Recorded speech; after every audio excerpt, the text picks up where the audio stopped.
Everybody, welcome.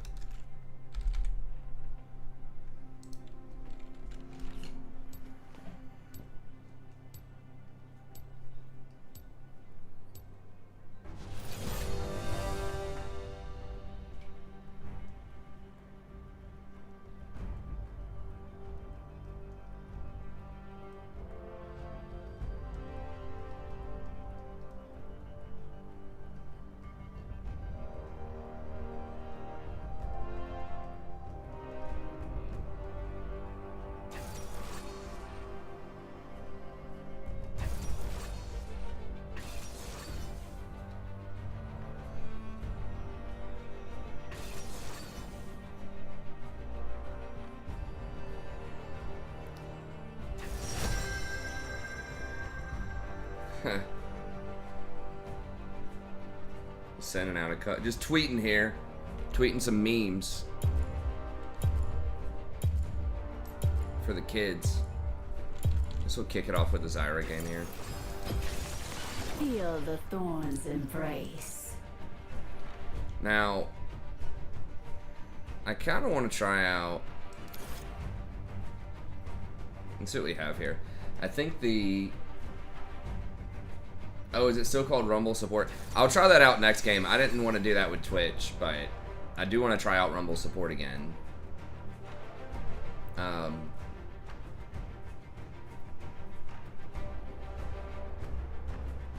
Lux is annoying. I don't know who. I guess it's Syndra Lux bottom.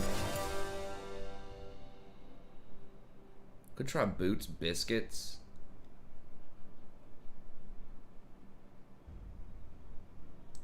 That would save some money. I wanna try that out and just see.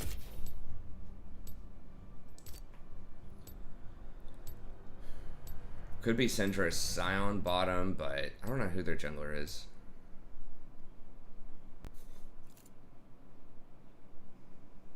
Return of the tie cam. Oh, I didn't realize the camera had zoned out or zoned back a bit more. No tie cam. Not yet. I mean, I don't have a tie in here. I guess I could bring it back. I'd need to shave and cut my hair and try to look presentable. Okay. I'll play it next game, Jolty. I'll play it next game. No, it is. It's double mage bottom. So Lux is, I think, could be a soft counter to Zyra. I don't know. I guess we're going to find out.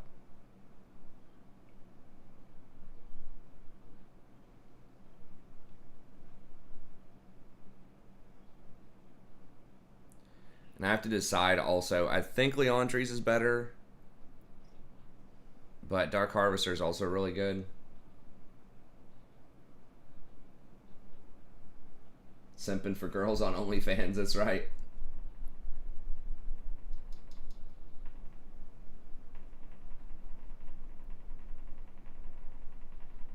Gotta hit that grinder up, get a couple more fans. Okay, let me change the camera settings here so you can zoom in a little bit. I don't know, what do you guys think about that setting? Is that like too far away? Should I go closer with it?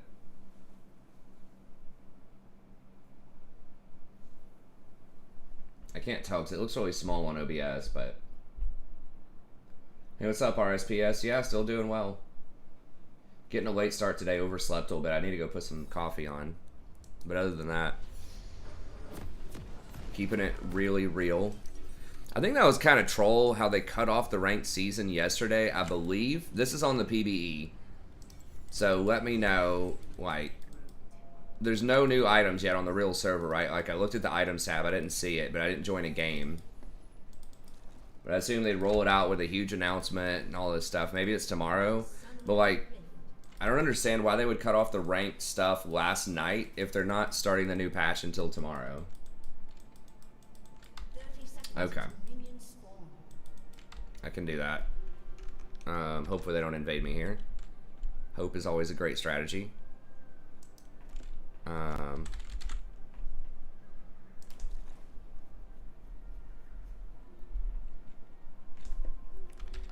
Yeah, when I click Logitech, that's what I want to do. I want to go back into League.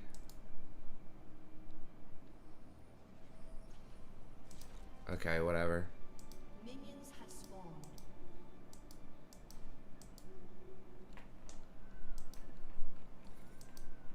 How's that? Is that better? Okay. Exit Logitech. Oh, you want to go back into League? Yes.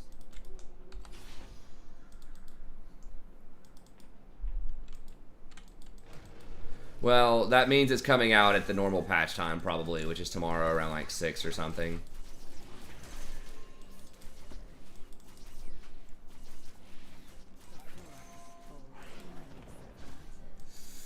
God, it got down to 17. That was spooky.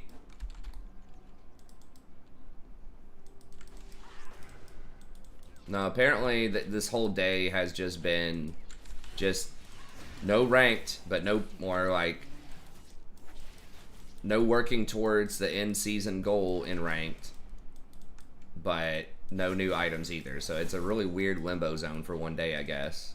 I don't know. I guess they probably had to do it for technical reasons.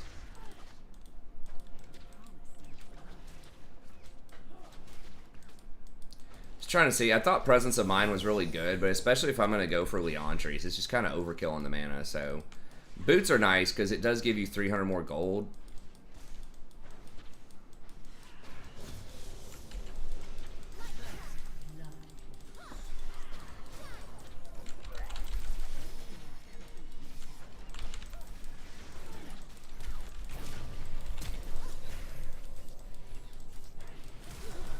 Yeah, she should be dead. Yeah, she's gonna flash. Wait, she didn't die? Well, I guess she healed. Damn, and we got level 3 cheesed. Well, that's unfortunate.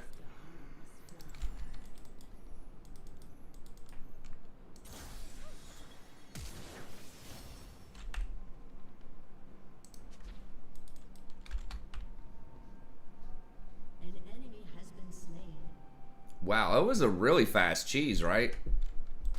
It's like red to blue to Gromp to like gank at like 245 or something.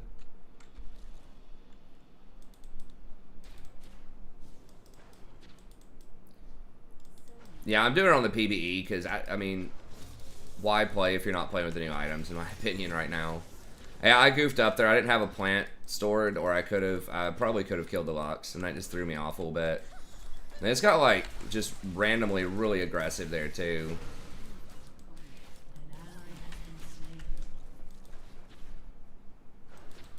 I think it would have been okay if Vi didn't show up at like 245. It was such a weird gank. I mean, maybe that's the new path, but like usually people gank top. They start bottom for a better leash, but I guess Vi is a really good ganker, so maybe she doesn't need the leash.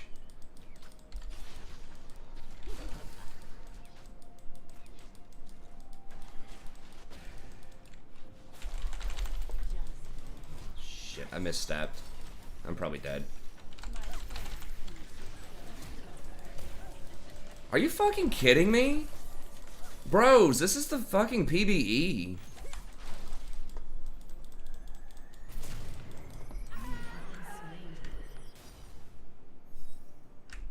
Why is mid already roaming here? Like, Jesus Christ, these kids are sweating hard.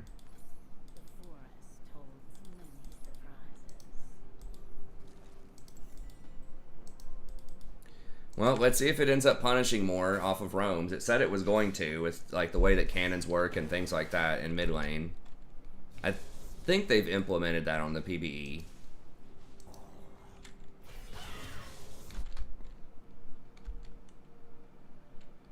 Yeah, I think new season's starting in the morning. Or not new season, but preseason.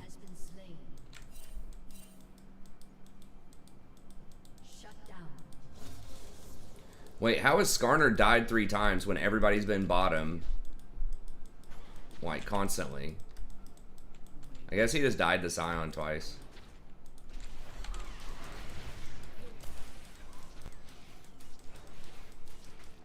This is such kind of a troll lane to begin with against Zyra, like double long-range mage. It's like, what? I mean, that's exactly what Zyra doesn't want to see, is like Lux, Vel'Koz, Xerath, that type of stuff.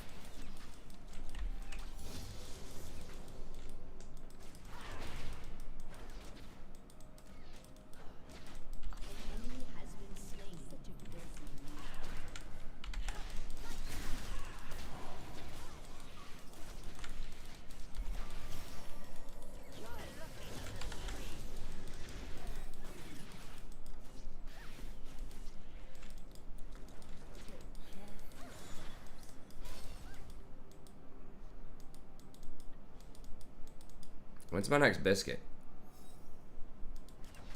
Oh, the tribute icon's broken too. For now, it appears.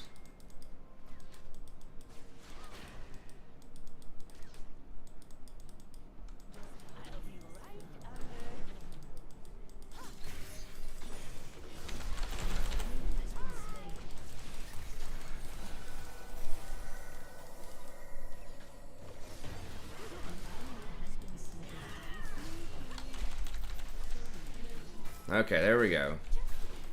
Finally got a nice equalizer roam there. Yeah, cat's coming down.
Alright, I guess we'll stick with the Leandries.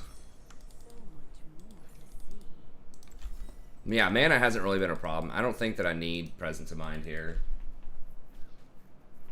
Oh yeah, I mean, I'm just going to play as usual. Same deal. Try to aim for 4 to 5 hours every day. We'll probably still play with Jason, you know, but we'll play some on the Diamond account too.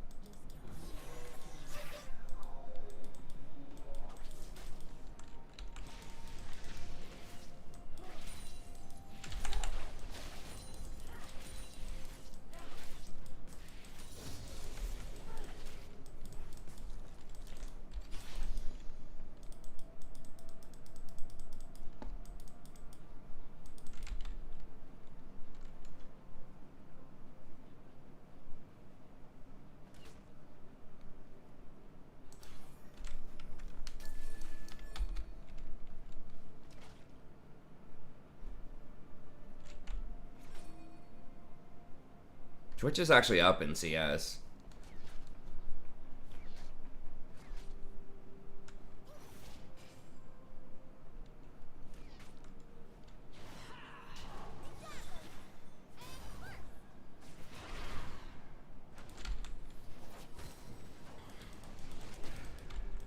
She walked right in front.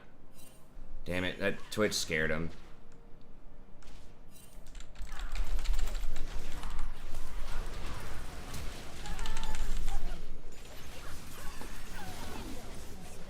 I gotta remember to put this back on Smart Cast. I had it off for Rumble.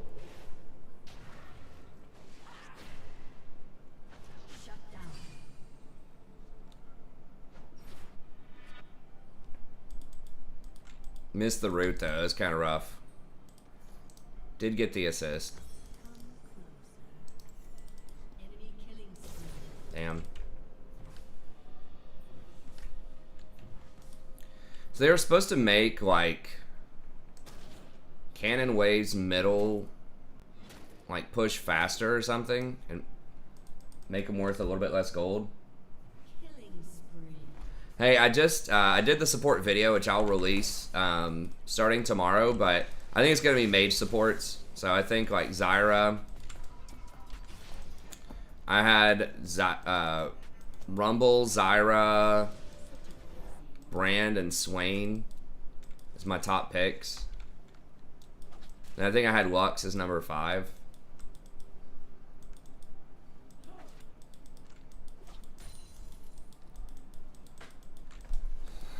enchanters might be able to come in, like Sona or Nami or something. Just like high pressure laners might be able to come in, but and then you'll probably still see some like Leonas and Nautiluses and things like that.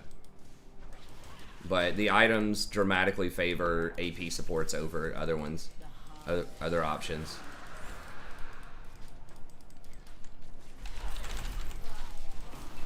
Really? Okay. Straight nukes me.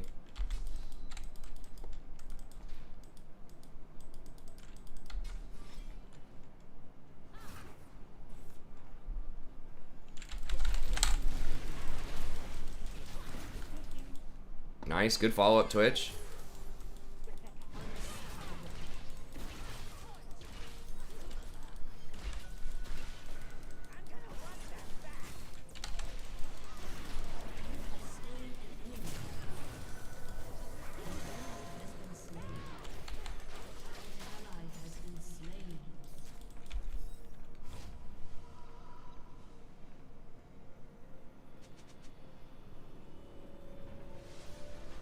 This is PBE and an actual game, but yeah, they don't have the new items on live yet.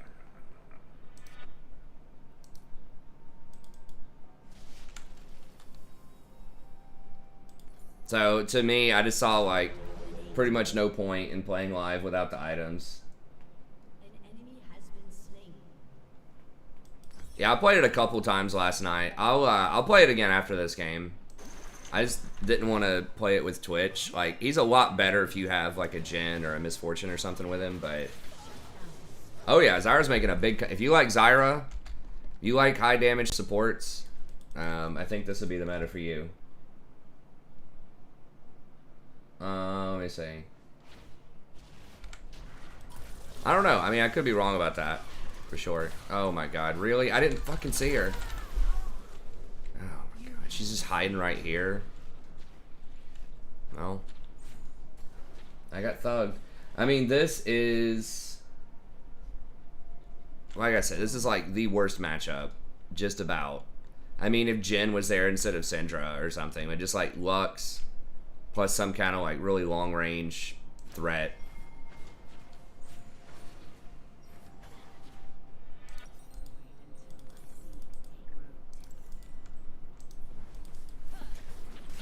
So I don't know. Wasn't really sure where to place things like Lux and Zyra, or like Lux, Xerath, Vel'Koz. It's like they're good against like a lot of the top picks, like the Brand and the Zyras and stuff like that, but they're way worse like in the mid game. Lux is a little bit better. That's why I have her as number 5. Just kind of against the field and in the mid game, because she has like a bind and she has a little bit more vision control. But yeah, I just misplayed a lot of this early on too. This is my first game. I'm kind of tired. I need to get some coffee. I need to be warding a lot more too.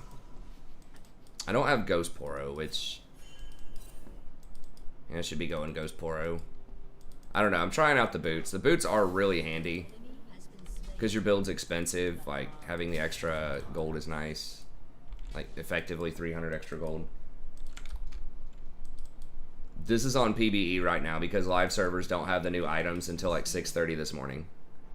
Ish. Basically, they have to patch. It's really weird. They ended ranked last night at midnight, but then they're not rolling out the new items until standard patch time.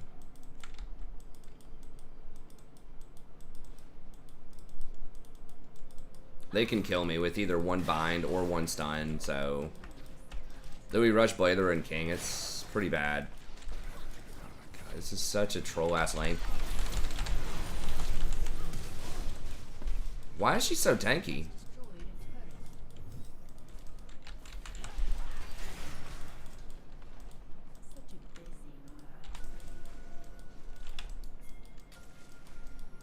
Where the hell did she go? Oh, there she is.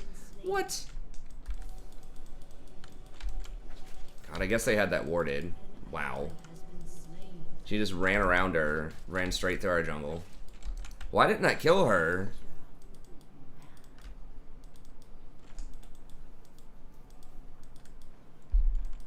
I guess she did. Did she flash out of it? I guess I didn't really need to push that. Lux pushed it anyways, though. Counter pushed.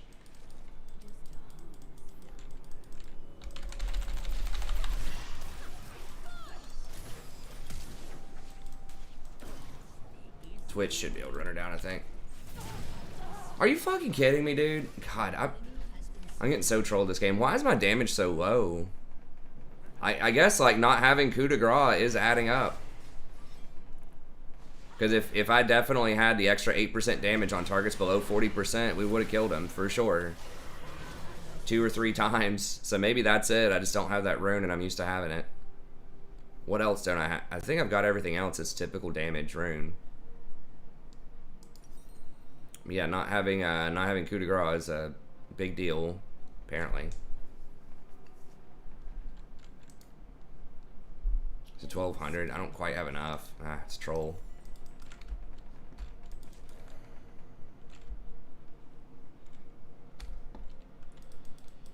AP Tarek mid.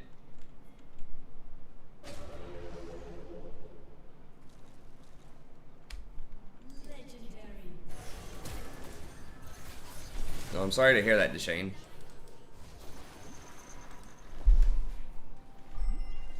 I mean, I could also try going like Ghost Poro cheap shot. It's not as great with her. You could, like, your E does apply slows. I don't know. I could try cheap shot. Usually your harassment is with Q, though, early on. An enemy has been slain.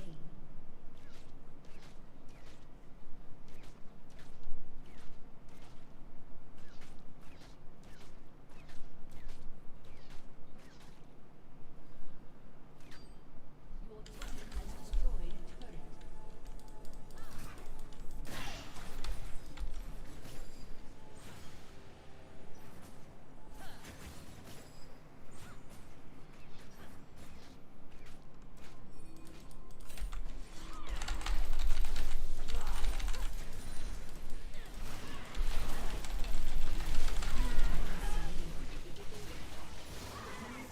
Damn. God, I'm getting a lot of assists, but I'm just getting blown up like every sequence.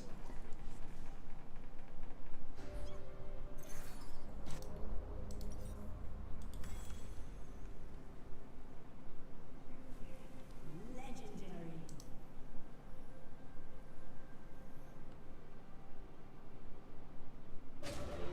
Shut down.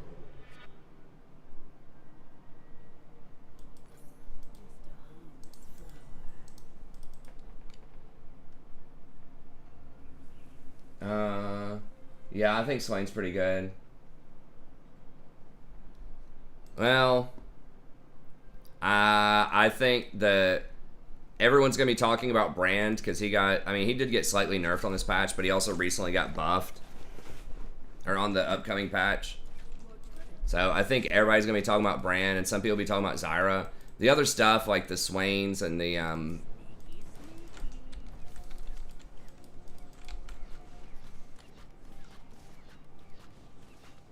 I don't think I could have gotten it in time. I'd rather stay hidden. So maybe they don't expect it. God. Their movement is just so weird and erratic. Or maybe I'm just missing everything. Ally has been slain.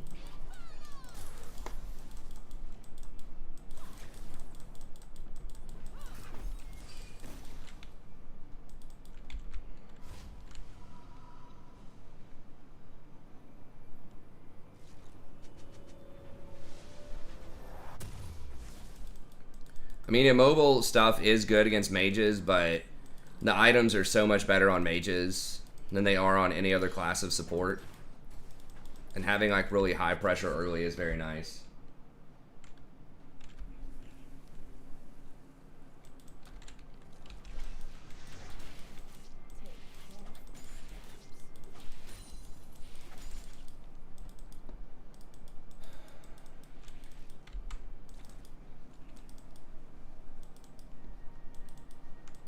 Legendary.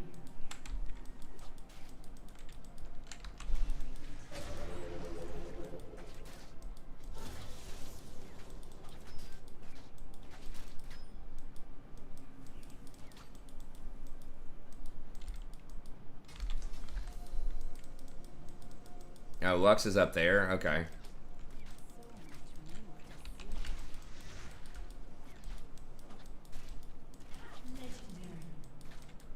Well, we're just getting carried this game. I think surrenders are disabled, which is kind of annoying.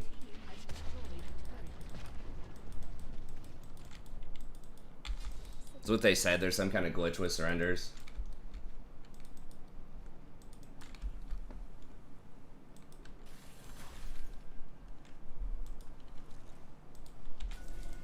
Kind of risky walking. I should be using plants to check those bushes.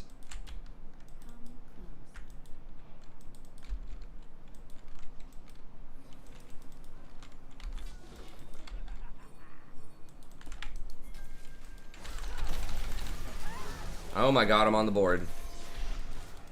Of course, the first person I kill has 10 deaths. I didn't even realize she had 10 deaths.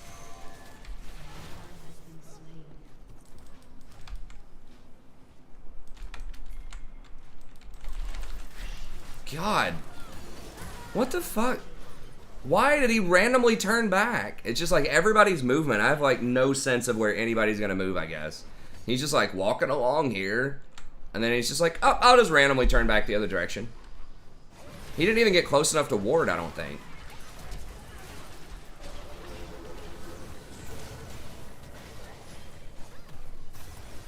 Or just like that Syndra earlier, walking towards me in the like toward the bush. He's like, oh, I'll ward the bush. Oh, I'll just go this way a little bit.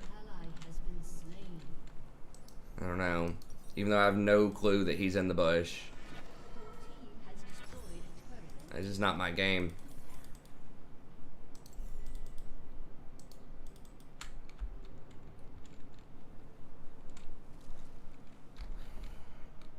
The official start to the season is going to be like January 20th or something like that. As far as like ranked ladders getting reset, the new items are coming out tomorrow. Normal season, like the preseason influences where you're going to get placed next season.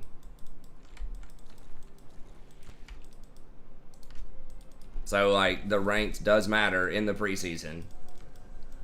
If you're like, you know, silver 4 right now and you get to gold 4, you're going to be placed as though you're gold 4. So if you are silver 4 when the new season starts, you're probably going to get placed in like bronze 4. But if you're gold 4, then you're going to get placed probably into silver 4. So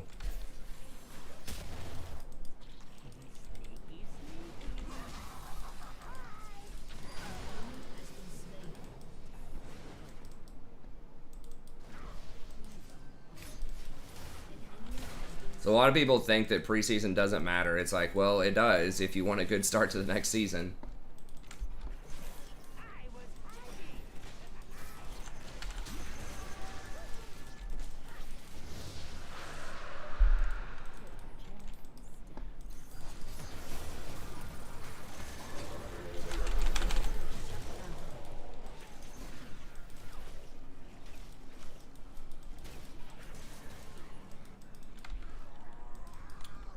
Later today, yeah. I'm not sure when. I think servers are probably going down at like 4:30 my time. So probably like 10:30 Europe time. And then I don't know how long they'll be down.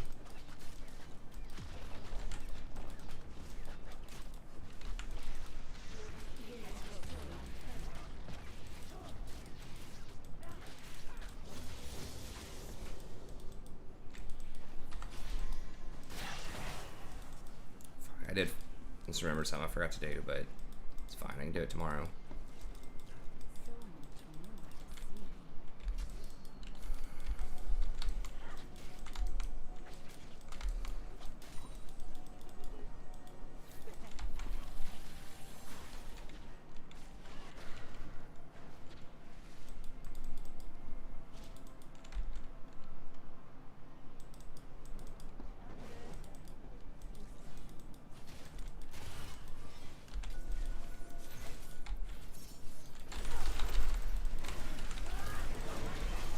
Dude, I just cannot hit an E to save my life this game.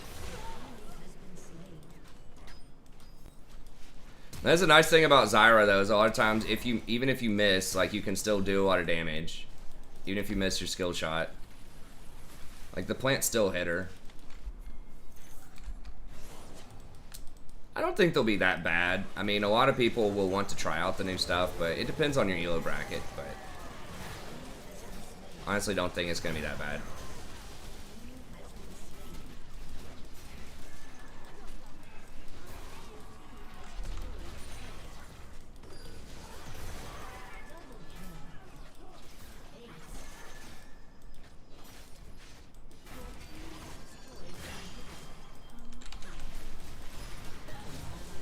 Forgot they can't really surrender.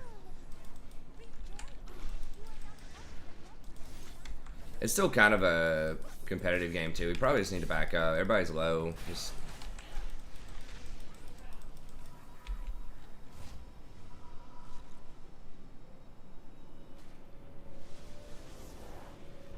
yeah, Skarner, whenever you touch those, it gives him extra movement speed. And extra attack speed and mana regen, I think, when he's in the area.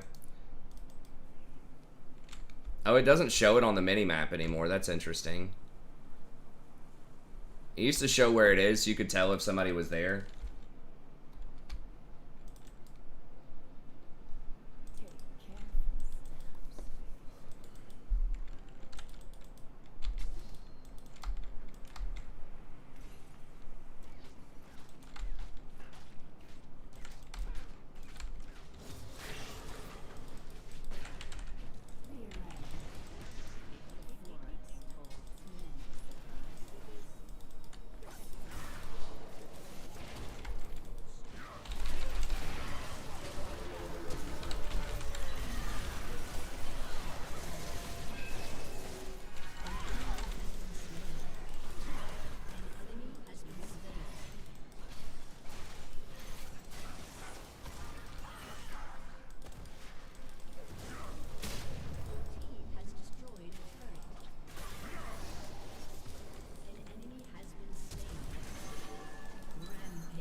Harvester would probably be better here with a lot of skirmishing.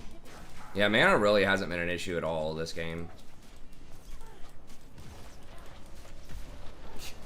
Got the Serpent's Fang, hard counter to Skarner. I mean, it does break Skarner's shield faster, but...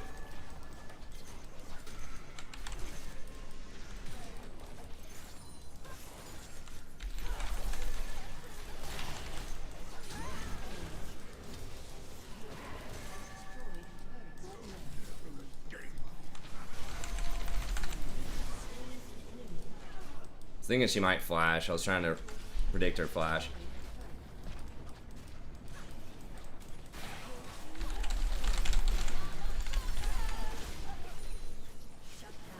What? Why is the plant not hitting her? What the fuck?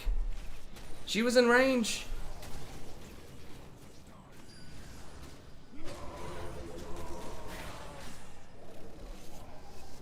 Rito, please.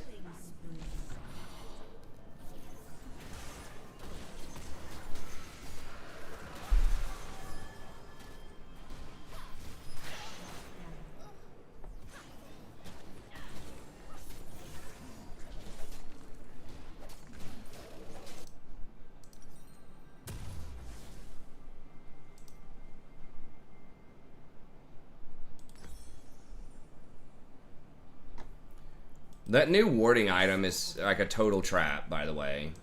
I've tried it one game, it just felt terrible. It's like, okay, so I'm paying 1,100 gold to start with. To like, be able to carry an extra control ward.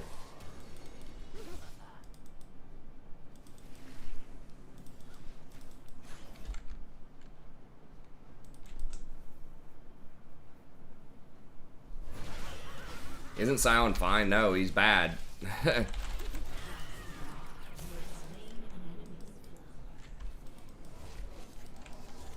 think a lot of tanks just are not that great right now.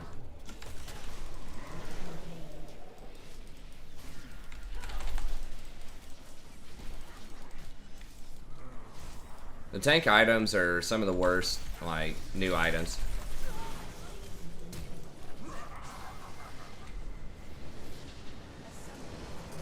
Yeah, lethality Scion's even worse than tank Scion.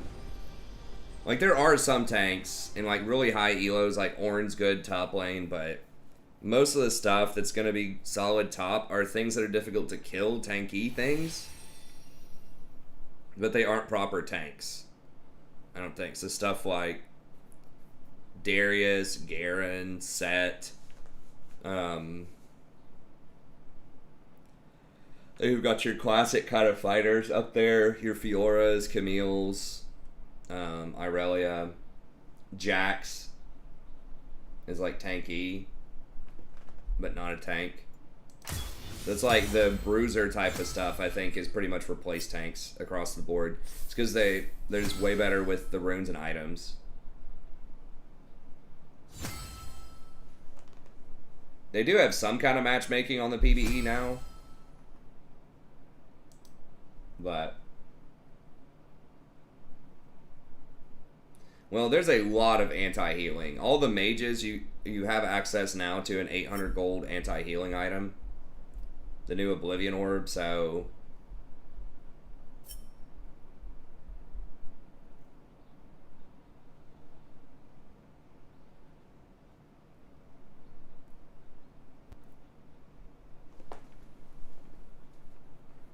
I don't know. I mean, we'll see. But enchanters are still like okay, but I talk about them a lot in the tier list video that I'll release tomorrow that I've already recorded. Let me text Jason and see if he wants to go or not.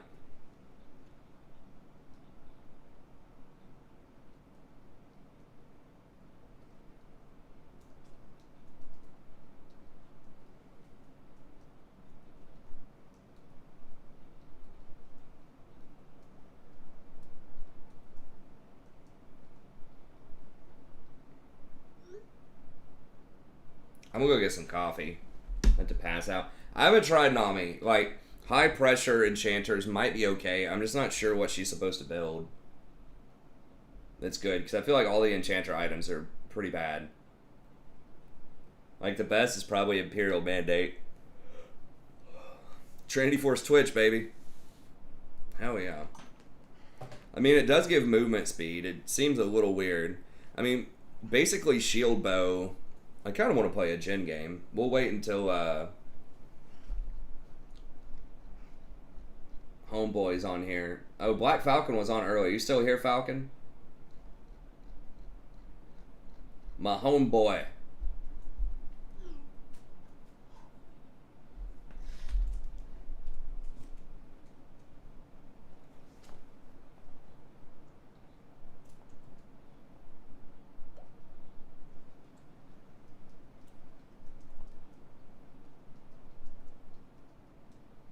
Nah, he's going off to sleep.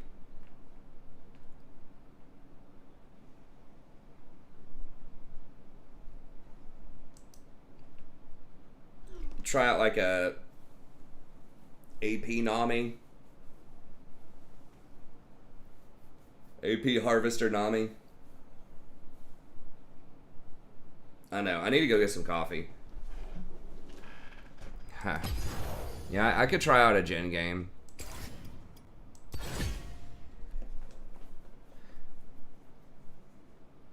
Or actually, I promised Jolty I would do the Rumble support. I'll do Rumble support, then I'll do Jhin. Let me go get some coffee, and then I'll be back.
All right.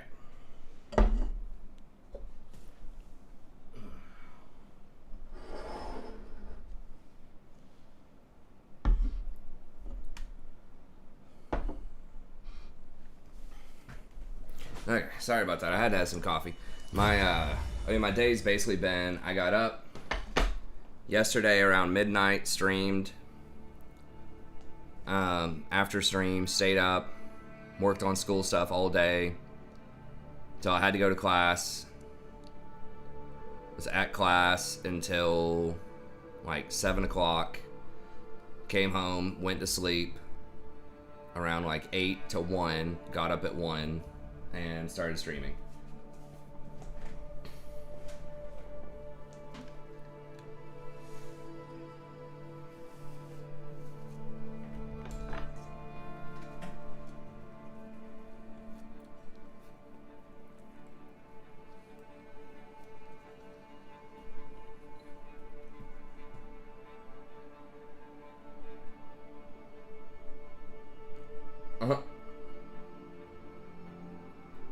Not French press coffee.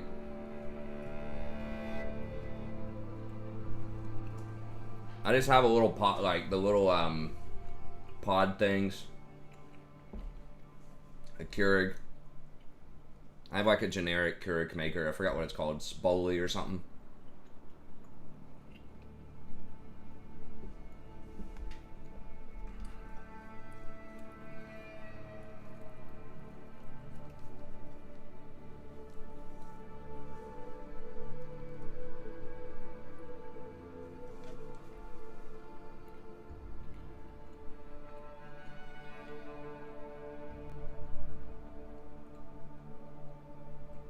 Is French press like a much longer coffee thing or something? I'm not even sure what that is.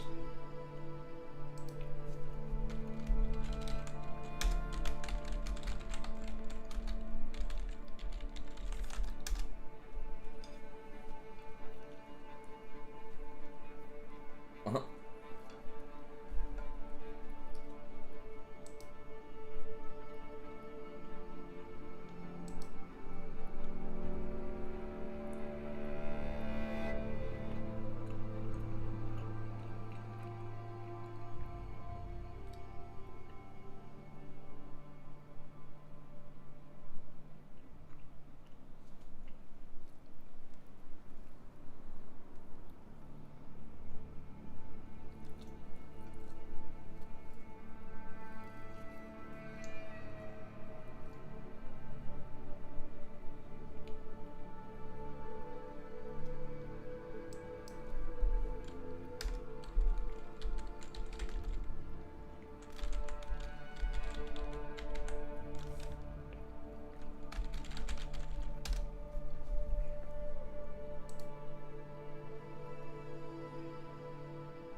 Does Cod Pod?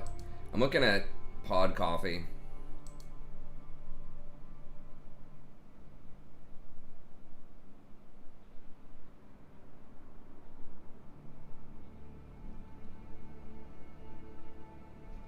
I don't know. Everyone's like, Keurig coffee is not healthy for you. French press coffee is not healthy for you, and these reasons. I teach at a major university in the United States. I teach English. I'm actually teaching 5 classes this semester, so it's really busy. Usually I only teach 2 classes.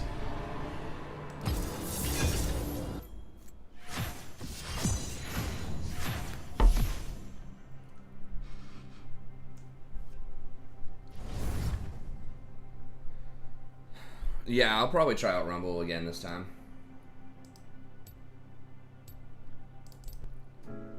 Oops. Nope. Don't turn on my jazz, my working jazz.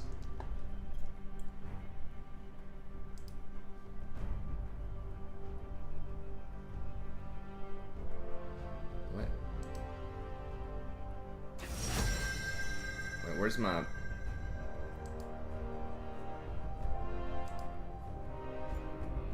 I think I lost the chat. This is a decent Rumble pick. Let's get in the fight. Could try boots on Rumble.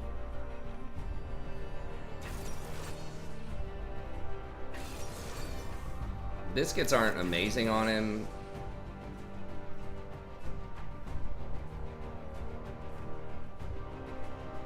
Now that actually could be pretty good. I hadn't thought about that because his ult slows and your harpoon slow. I might try that out.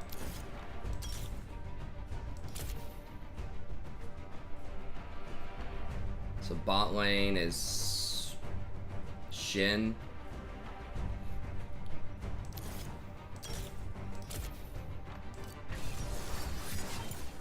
Okay, hang on. I lost the chat somewhere. There it is.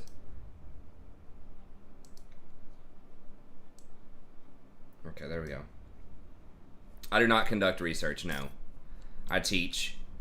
Mostly freshman English. Well, ecological, yeah, they're not great ecologically, but I was just like, for your health.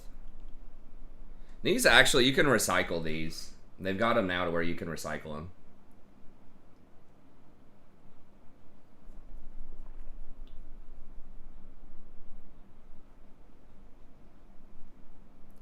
I mean, tanks top are almost never a good idea, like pure tanks. Unless they're like mega OP.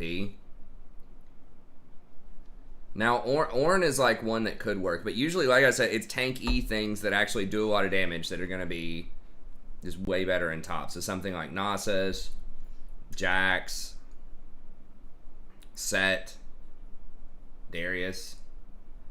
No, Jason didn't quite make it. We got as high as Platinum 1 promos like twice, but didn't quite make it.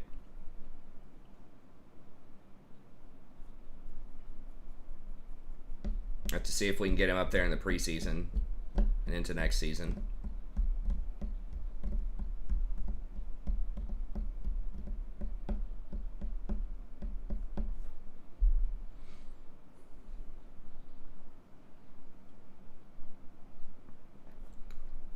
Yeah, Urgot's a pretty good one.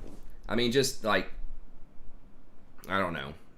Shin is an example of someone who's probably the closest thing to a pure tank in the top lane that I think is actually really good.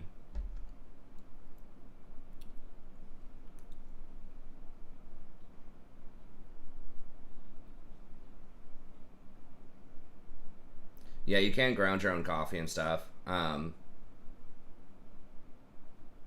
Yeah, I mean, that's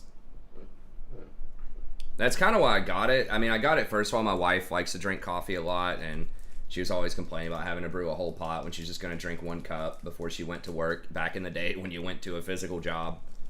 Well, I still go to physical classes. I don't have to. I could have taught from home, but I do teach physical classes. But she stays at home like 99% of the time. They ever come in like maybe once a month.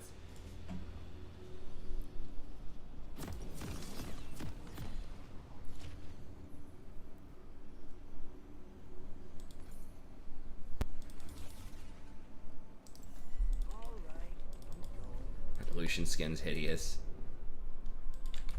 It's okay. I do like how they started doing the chromas for different different tiers so that it just feels like you get a little something extra if you're above gold, because before this season, if you were gold or if you were like Grandmaster, it was the same stuff every time. I really liked the back when they used to give the physical challenger rewards, like the backpack and stuff like that, and the little medallion. I mean, I was never in a position to get those things. I just like the idea of getting something physical for being, like, top of the top. Just because it's cool to have, like, just stuff, right? Oh, God. Please tell me Ornn shows up. Because Surrender's disabled. I don't know if early remake is disabled. Yeah, he moved. Okay. Corrupting pot, okay.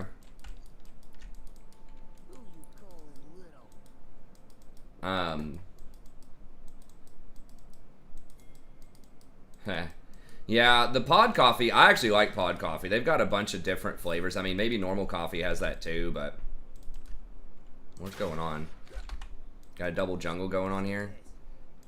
Oh, just someone who's trolling. Well, we get to practice some Rumble, I guess. I don't. It's gonna be ARAM middle. I'm trying to decide if I should go up there and help her out and just let Lucian duel bottom. I probably should do that. You don't have to tell me twice.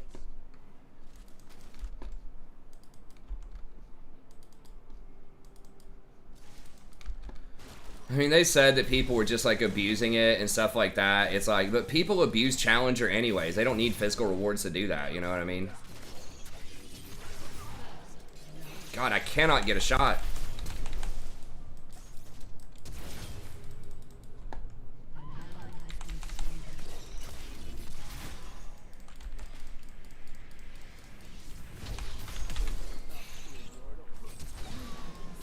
Oh my God.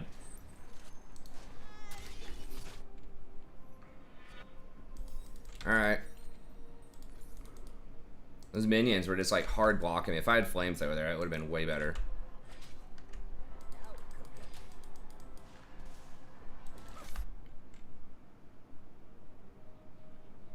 Yeah, I don't know if they're allowed to give out. I guess they could. I mean, I don't know what's stopping them from giving out money. But yeah, I think that would be cool if they gave out some money.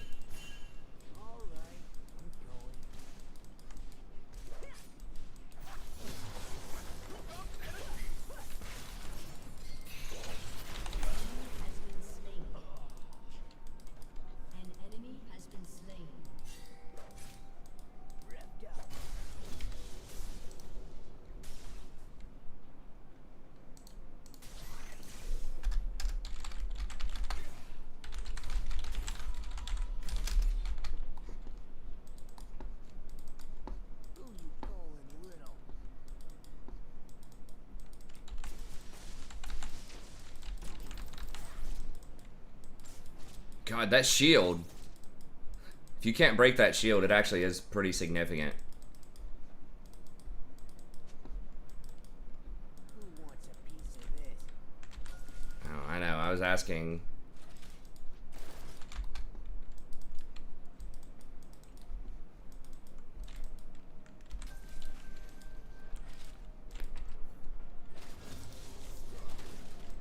You don't have to tell me twice.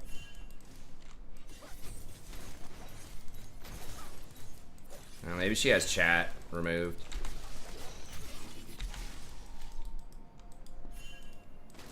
Okay. Hold her steady.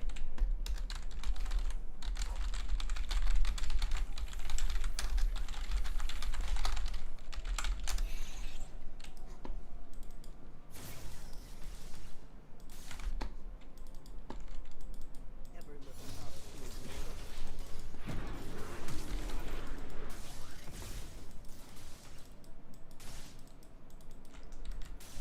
Kid is so stupid. It's like, hey man, do you want me to help you out middle or do you want a 2v1? Doesn't say anything. I walk back up there. Spam pings me. Get out of here, dude!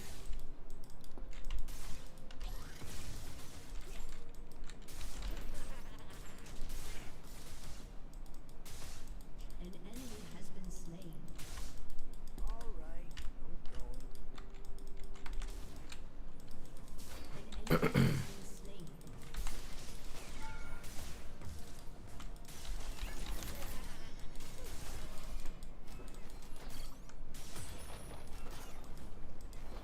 I can't dive her yet. There's not enough minions, I don't think.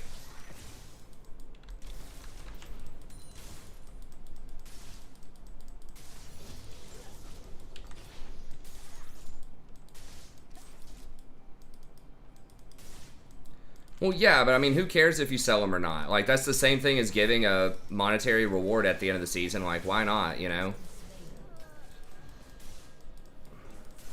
It would add some more spice. Like, who cares if they sell their Challenger jacket or whatever for $100? I think that's cool. Those things can't be that difficult to make, and it would add extra spice to trying to get to Challenger. It would just be more fun for people. I mean, that'd be pennies, right? Like, they can contract and get those jackets made for like $1 in Vietnam or something. Maybe not like literally that cheap.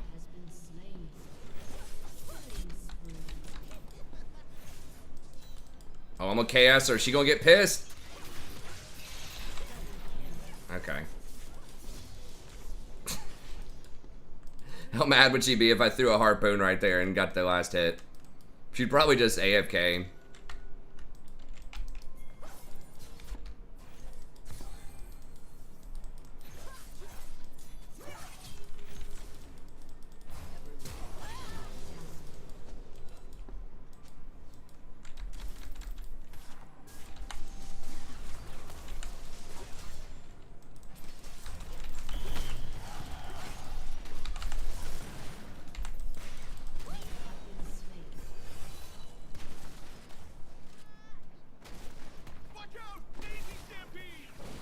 Now that Graves was kind of rough.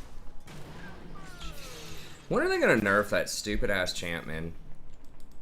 He's like trolling mid and he's still like taking over the game. Yeah, so let's get that thing.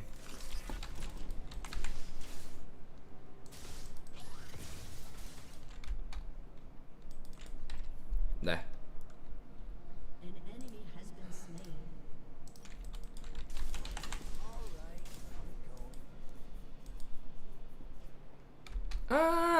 I disagree.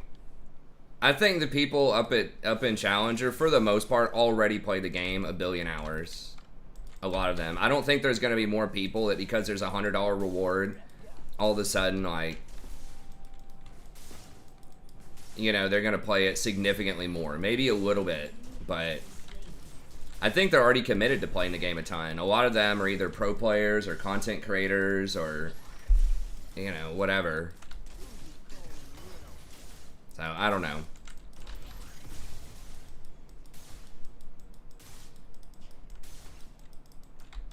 Like, the stated reason why they got rid of it was they thought that it dramatically increased the amount of, like, win trading and other sort of nefarious activities.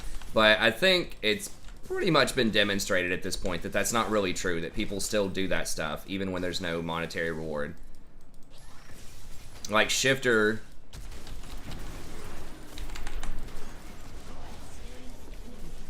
Shifter tweeted earlier that there were people that were, like, near the end of it yesterday to stay in Challenger. They were, like, just intentionally dodging everything. Just every Challenger was dodging everything. So there's no way that anyone would get kicked out. So that you couldn't get a queue. And then people were even, like, getting remakes and stuff. Like, starting games and then remaking.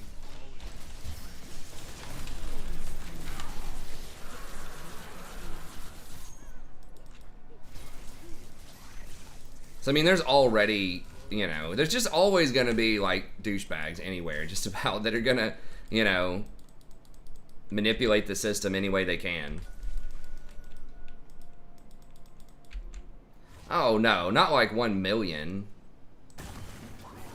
I mean, I'd be okay if they gave $1 million reward. I think that would be cool, but I'm not saying they should give $1 million reward. I'm just talking, like, you know, $100, $1,000 or something like that.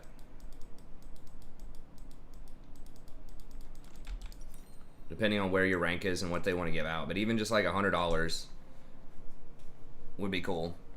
Just to make Challenger. Okay, I can get both of them. That control word. So the main thing about Rumble, I'll probably might do a specific guide for Rumble if he's looking good. I'll still have to practice him some more. I have had some really good games on him, but is that he has a really low cooldown ult that can be used as an engage. So he has one of the better engages for an AP support. It's like really long range, does a hell of a lot of damage. Pretty high probability you're gonna hit at least part of it.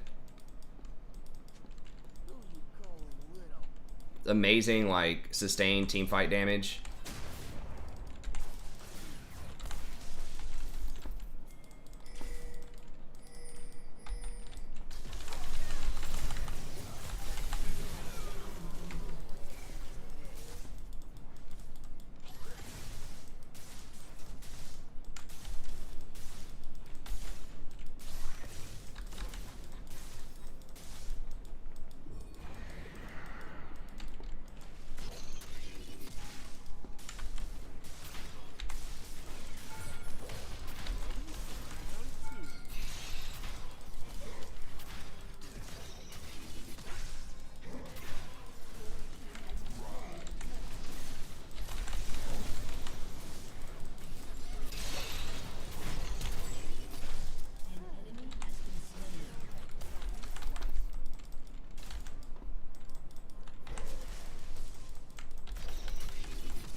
This guy's thirsty, man.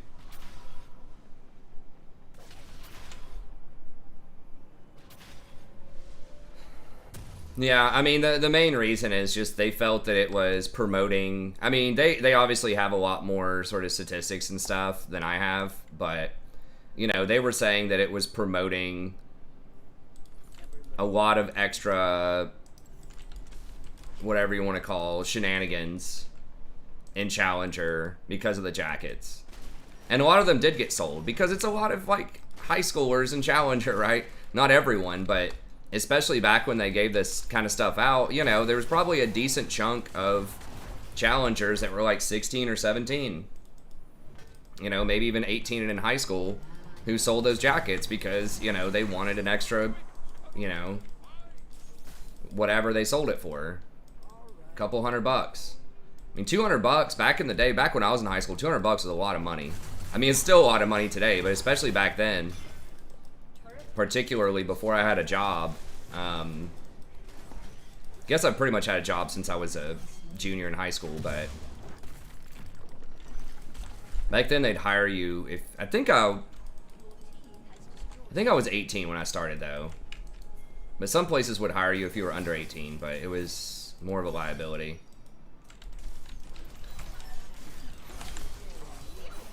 I'll give it to the cat so she doesn't trip.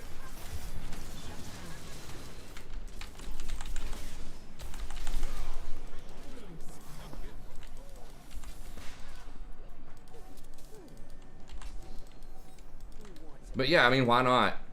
Like, people sell it, sure. De facto giving out a money reward, but you don't pay for it. It's like you pay $1 or $5 or whatever to get this, like, cheap jacket made, you know, from, like, India or Vietnam or something like that. Ship it over, give it out to the challengers, and then they sell it for, like, $300 on eBay or something. It's like, sure, what's the problem? You basically gave them a $5 reward, and they ended up netting a $300 reward, and some fan of your game got a cool piece of merch, right? I mean, it's a really smart plan, and then they wear it around, and people are like, hey, what's that jacket that you have? The person who bought the jacket for like $300, they wear it out with their friends or to work or school or something, and then more people are talking about your game. Be like, oh, this is a Challenger jacket. That type of stuff. So I don't understand who loses in that scenario. Like, the Vietnam factory gets more work. Challengers get a reward. Riot only pays like $5 or something for the merchandise. Someone's able to buy it in the secondary market for a lot more, so there's like more cool merch in circulation, like collectible type of stuff, memorabilia. Like, what the hell? It's like everybody in that ecosystem wins. So I don't get it. It doesn't, I don't know. And all the challengers wanted to. There was not a single challenger I could think of who said, you know what, I think that these jackets are corrupting the system too much. I don't want any rewards at the end of the season. It's like, just ask the freaking challengers what they want. Like, do they want to compete for a jacket or not? Nobody's going to say no. Nah, I just want to do it for the love of the game. I don't want any jackets or medals or any kind of extra rewards. I think that would sully the game. No thank you. I'd rather just play so I can get Challenger and have 30-minute queues and have to dodge 5 times before I get a fairly matched game.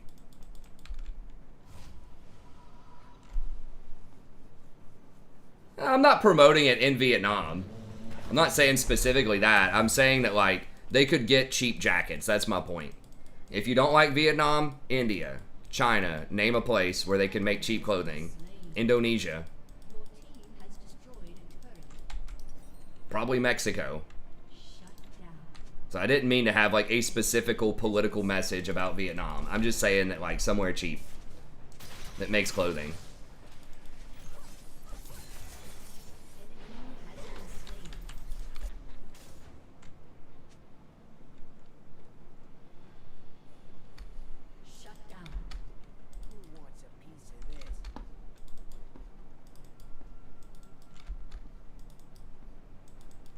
Nah, I don't know. I don't know how widespread that is. I'd have to look it up and see.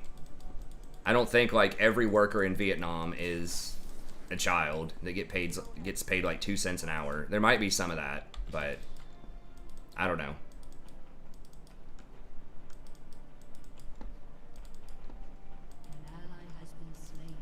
You know, I know some of the practices are definitely bad in a lot of these places as far as like worker safety and stuff like that.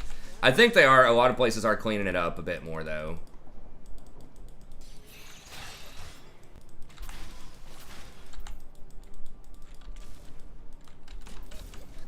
Is Cat just like AFK now, or who knows?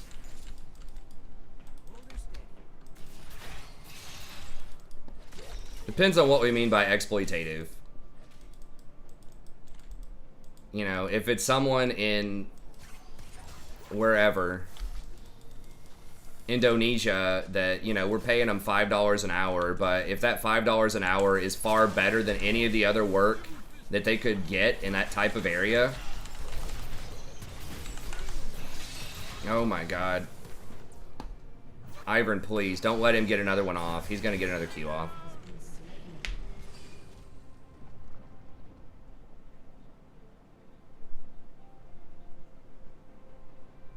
Yeah, I think that's pretty much what DM said. You have to consider the purchasing power of money in certain places. I remember thinking about, I was thinking about doing some, like, Magic the Gathering, like, online or whatever, just seeing, like, if I could win a certain percentage of these little, like, tournaments that they have going on all the time, is it worth it? You know, and, like, the packs, it was, like, $15 worth of prizes or maybe $20 worth of prizes or something if you won, like, a 3-round tournament. And so it's like 3 hours for 15 bucks or something. And I was just like, no, I really can't, like, really can't do that. You're not going to win every time either. But then they were like changing the way like that packs were formed or something of that nature. Something about the money of it. And I read there was an article about this guy who lived in like Brazil or something. And that was his job, was he just played Magic Online, and that was how he earned a living and supported his family. Was from doing that. And he was talking about the impact that was going to have on his livelihood, them changing the packs. And I was like, yeah, it didn't seem like it was like a livable wage here. And I mean, he's not living like a king, but, you know, in that economy, that was actually decent money for him.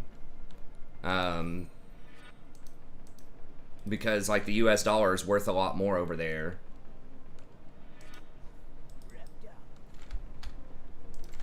I mean, I had a friend that lived in Sri Lanka, and you could go get a big fish, like, from the dock and feed your family for, like, 3 days or something. He said it was, like, the size of your arm for, like, a quarter. He said it was, like, a luxury meal to go eat at KFC or McDonald's at the time. It's, like, $5 a meal. That was considered, like, a nice place to go eat. And the tea pickers in Sri Lanka...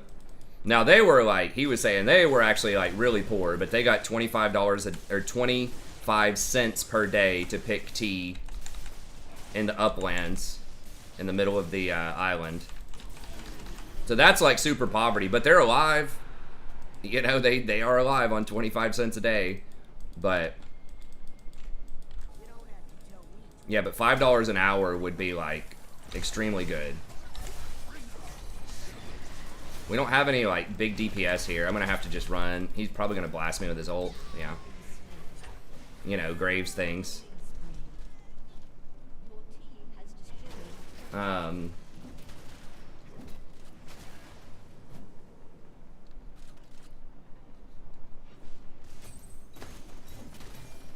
But, yeah, so there are lots of problems there, but I think sometimes it's definitely an interesting argument to have.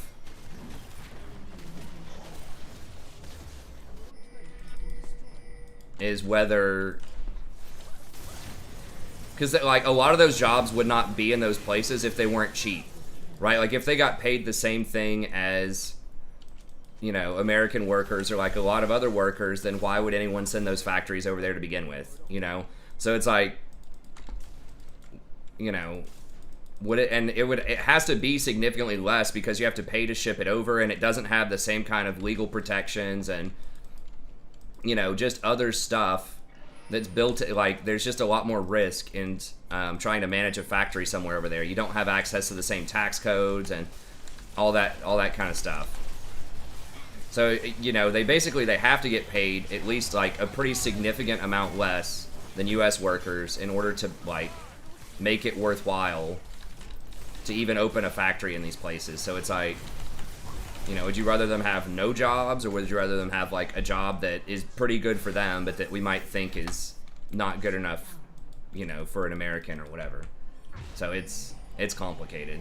So it's not an excuse for, like, anything goes, you know, in those places, but it's definitely, like, you want to stop and consider, like, what's a reasonable wage in certain places to get paid. I think safety is a big thing. I think that they should have good safety protocols in these places, and, like, make, you know, like, just better working conditions to some extent. Like, try to get some AC, you know, if necessary, in these really hot factories. Maybe give a little bit more of a break every now and then. Every 8 hours you get a 30-minute break or 15-minute break or whatever. You know, stuff like that. Fairly basic stuff that's probably not going to have a huge impact on the bottom line over time.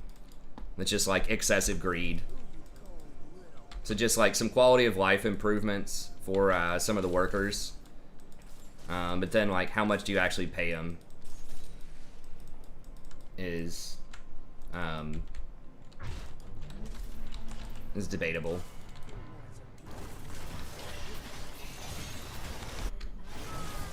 I mean, even in the United States,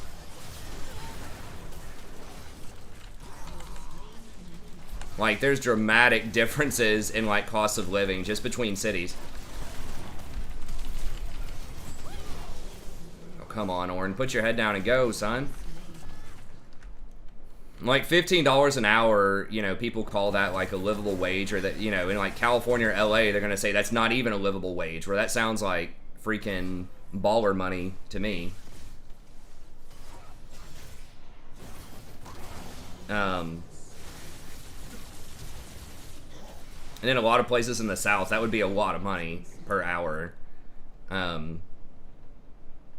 So even within the United States, there are different sorts of economies.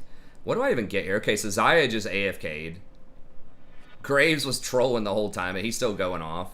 I think I just go for big damage. I don't have enough for big damage, though. I guess we just wait. Let's try to get death cap. An ally has been slain.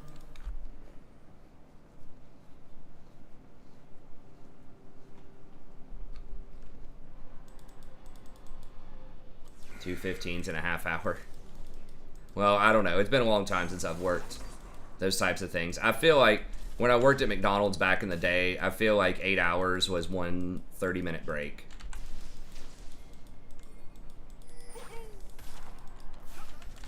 So it was certainly was not 3 breaks. I don't think. I mean, unless I'm misremembering it.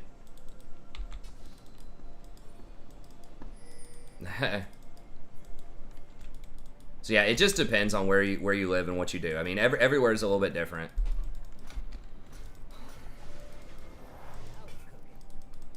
Well, in California, yeah, you get paid over $15 an hour in a lot of places in California, but you're also paying, like, you know, 50% of your income to taxes. And your housing and stuff like that in the area is going to be, you know, 5 times as much.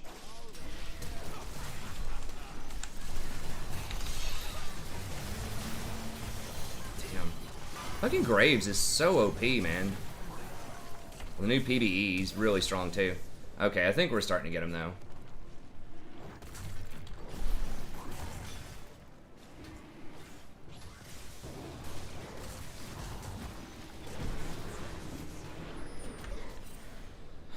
Did he flashed in, I think, right?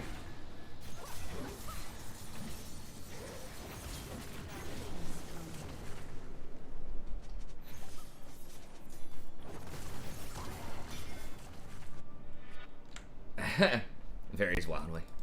That's true, it is a franchise.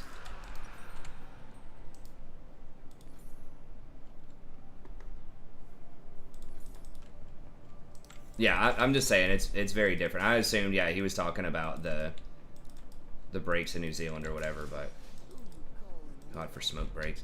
I mean, some jobs, like, it's not an official break, but if it's slower, you know, sometimes they let you go take a smoke or whatever. I don't smoke, but yeah, I mean, that happened in restaurants and stuff like that. It's like, yeah, you're supposed to be cleaning up your tables at the end of the shift or whatever. You better not take a smoke break in the restaurant when it's, like, really busy.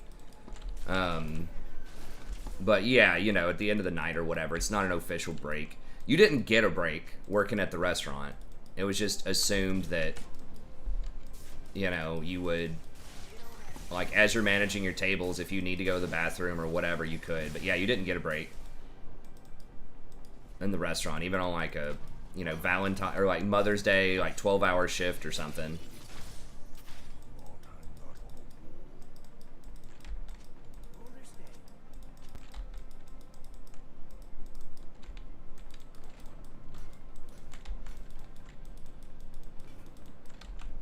The line people may have gotten a break, but, like, the servers and stuff didn't get break. You didn't want a break, though. That means you're not making money. Because you got paid by the table, right? You weren't guaranteed, and your hourly wage was $2.13 an hour, so... What did Orange just upgrade? You can upgrade all the mythics, I think.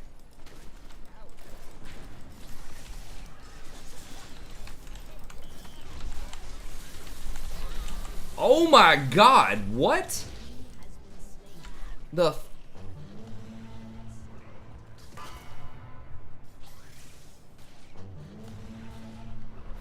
He just literally one-shot me. Ultimate auto attack. Does he even have crit? He doesn't even have crit.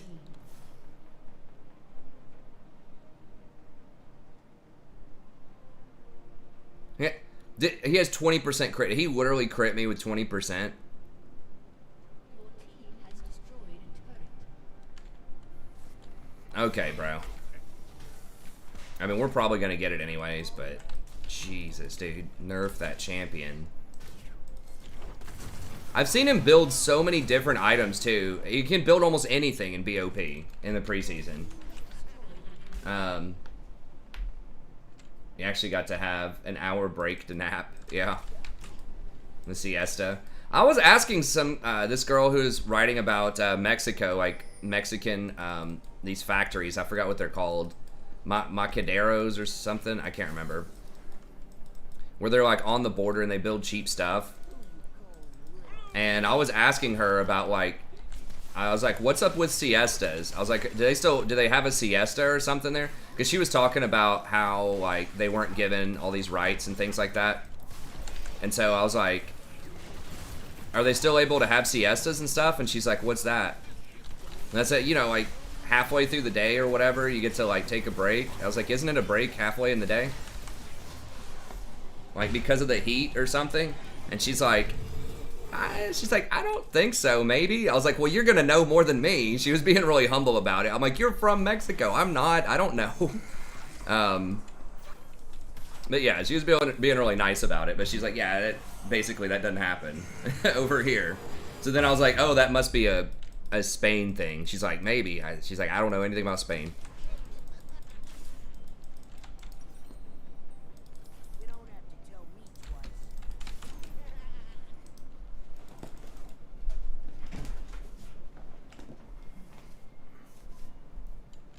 I mean, they have lunch breaks at salary jobs and stuff. Like, that's not unusual, right? Like, my wife gets an hour lunch if she wants it. I mean, on salary jobs, you can, in a lot of jobs, honestly, if you're on salary, you can do whatever the hell you want as long as you're getting your work done most of the time. Oh, don't try to outplay that, please.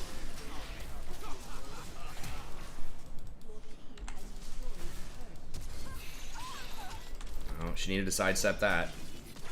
I have to flash this, I think.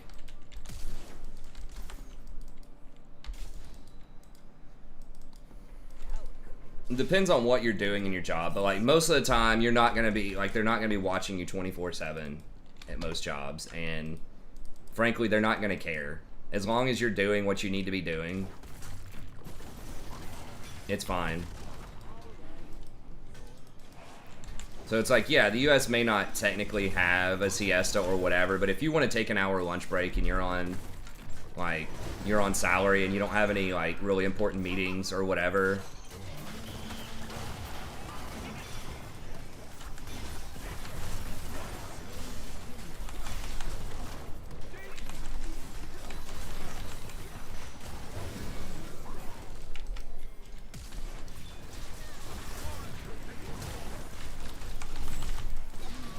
Dude, why does that champion do so much fucking damage? I dodged his ult too. He didn't even. Wait. How did he clip me with the ult? What is the hitbox on that shit? This champion's so frustrating. Like he hit right here. I like deliberately moved away from the hitbox because I knew he was just gonna like fire his ult.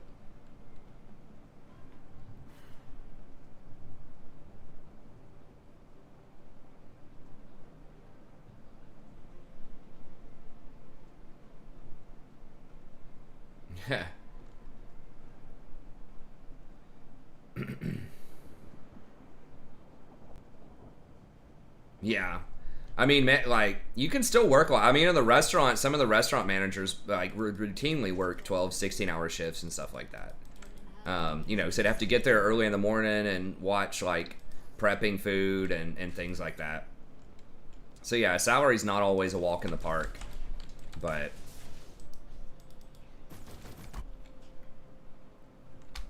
I mean, he has a hell of a lot of items. I totally get that, but it just feels like it's just too much. Considering he like can't really crit. He's only got a 20% chance to crit. Just feels like a lot. I mean, it's not like I don't have any defense. I've got like 2,000 health and I've got a shield. I mean, he does have the shield breaker thing. I've got 80 armor, which is not a lot, but it's still 80 armor. Like, it's still supposed to reduce 44%. I mean, how much pen does he have?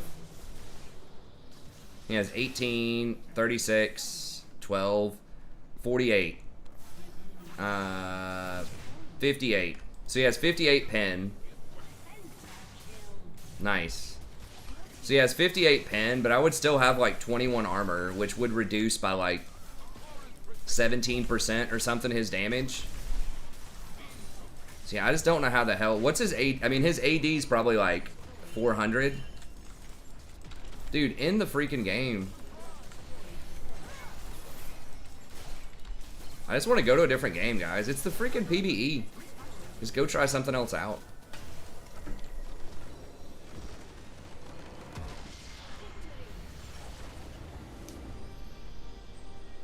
Yeah, if you're on hourly, that's good. Yeah, overtime's great. I almost got in trouble for going into overtime over because I worked 37 days in a row. That was at 2 different jobs, though. I think at the restaurant, I ended up working, I don't remember how much it was. It was like 30 days in a row. It was like an entire month because I kept picking up shifts. Because people are always trying to give away shifts. A lot of time at the restaurant, people just want to go on a trip with their friends, or they've got a big exam at school, or just don't feel like coming in for whatever reason. They're hungover from the night before, even though their shift starts at 5 p.m. You know, whatever the case is, people were always giving away shifts, and I was just picking up everything that I could. And a lot of people, you know, were just giving it away.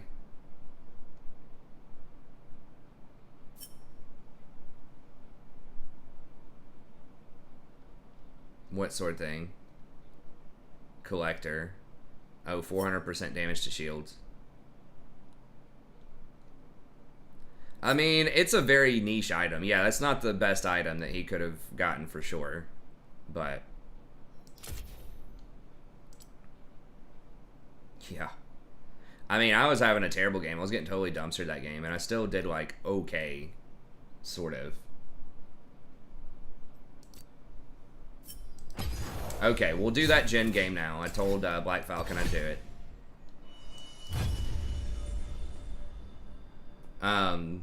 But anyways, and they were starting to get on me about overtime. I think they cut me off. They said you can't. And overtime was just going to be an extra $1 because I was only getting paid $2.13 an hour. You get $2.13 in the United States. You get $2.13 an hour in the restaurant industry. They may have raised that up. Then you get tips, and as long as your tips plus hourly are over the minimum wage, which at the time I think was $7.75. It might have even been lower than that, but I think it was $7.75. Then they could pay you that, basically.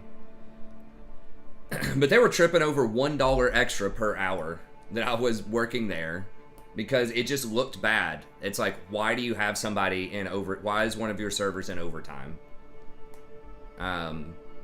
So yeah, it didn't look good. And then if you average, I think it was over a 3-month period. If you average 32, it used to be if you average 32 hours per week, then they had to offer you healthcare, which means they have to pay for part of that. So they would almost always give people like 31 hours. So that would, the max they would give you would be 31 hours. Except for some of the older people that had kids and stuff like that, they would give them the healthcare, but like they weren't complete monsters. But you know, they were not going to give a guy in his, you know, young in his 20s a healthcare option. Yeah, they definitely they do not like paying overtime in most places. There better be a damn good reason why they're paying overtime instead of having someone else work that shift. That's just considered really inefficient. Yeah, you get time plus half in a holiday.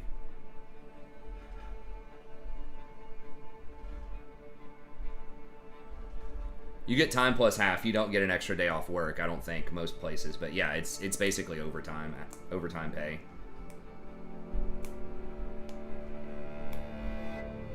I'm not playing Kench, guys. I know that's everyone's dream on the channel, but just wait. He's going to get reworked. I think either sometime in the preseason or early next season, he's going to get reworked, and hopefully he'll be more viable. Yeah, no employer wants to pay overtime. It's because it looks bad. It just looks like you don't know how to manage your workforce if you're paying overtime. Because why? Even if it was like just $1 an hour, my manager was still tripping about it. He was like, I was gonna say my name, but he was like, TSP,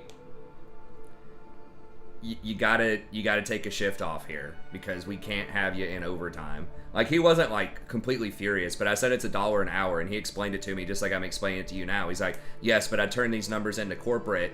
Is that gonna make or break the bank $1? No, but it's gonna look like I don't know what I'm doing if I'm paying you overtime when there's other employees that could work this shift and we don't have to pay them overtime. So that's the problem. He's like, it's not that I don't want you here. It's not that I don't want you working, but that's the explanation for it. Yeah, state minimum. Oh, people talking about state minimum.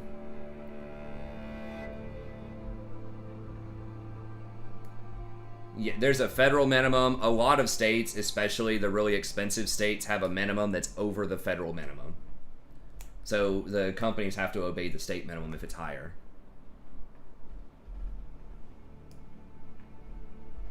How is your minimum wage $7.75 when it's $7.25 now? Is it? I thought it was $9. I thought the federal minimum was like 9 something now, $9.25.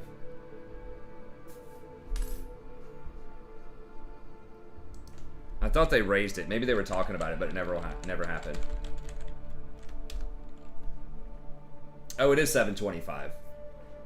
It is still $7.25. Did I say $7.50 or $7.75? It's $7.25. I was forgetting the number on it.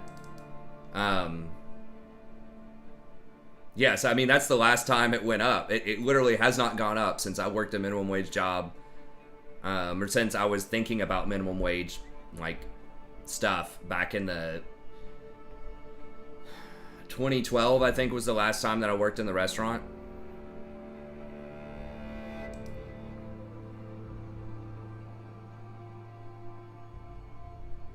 See, I thought it was already $9.25, but I thought it never got passed. I mean, back when I worked at McDonald's in high school, it was $5.15.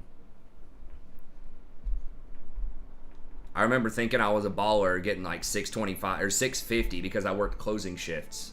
I just worked on Friday and Saturday, which was fun. I mean, sometimes I go back and think, well, you know, I could have gone to more basketball games or football games or hung out with my friends more or whatever, but I already hung out with my friends quite a lot.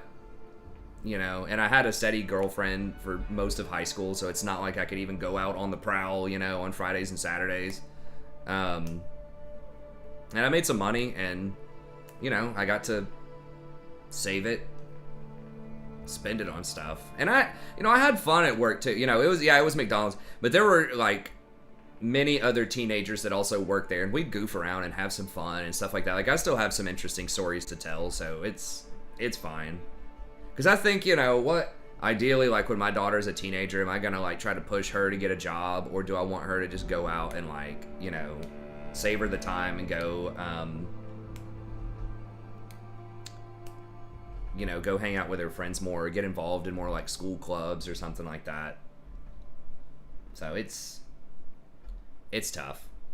But I think the job is, I think getting a job is good. We'll see.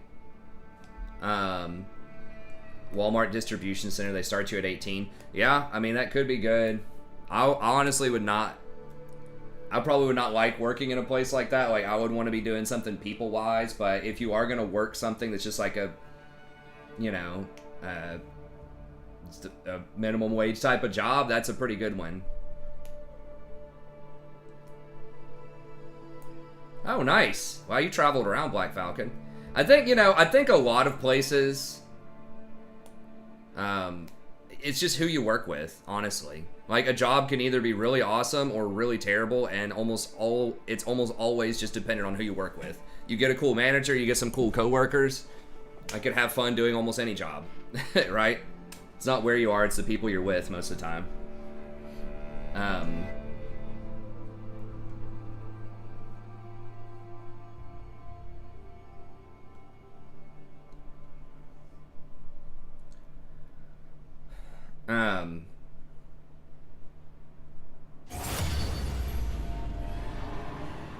Yeah. Well, the thing is, like, salary seems like it's a good deal, but a lot of salaried jobs, like, you're working more than 40 hours a week. Like, you're technically getting paid for 40 hours a week, but you're working more than that most of the time. And there is no overtime on salary. You do your job. Whatever it takes to get it done, you get it done. Yeah, the restaurants were fun, but it was challenging at times. I think I got a good time to get out. By the time I quit, I just really didn't know a lot of people that worked there anymore, but I'd only been working 1 or 2 shifts a week while I was in a master's program, so you weren't supposed to work. But I was working a little bit extra on the side. What am I playing? Oh, I was gonna... I didn't play the Gen game, did I? Damn it, I was gonna play Gen, I forgot.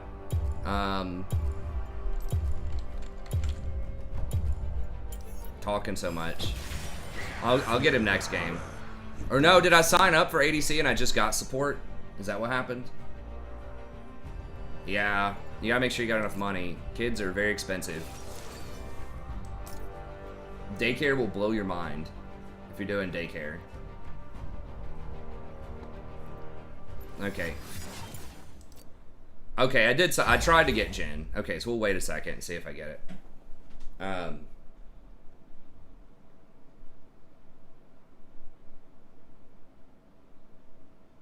Well, I'm not dodging over that, but they dodged. Yeah. Yeah, if you are, depending on the restaurant and depending on sort of your setup. Now, my friend tends to embellish numbers a little bit, but when he worked in a restaurant, he was saying he was making somewhere close to, like, between 40 and 50 a year, I think. Around here is cheap. Hey, thanks for the sub. I appreciate it. Thanks, Wanpa.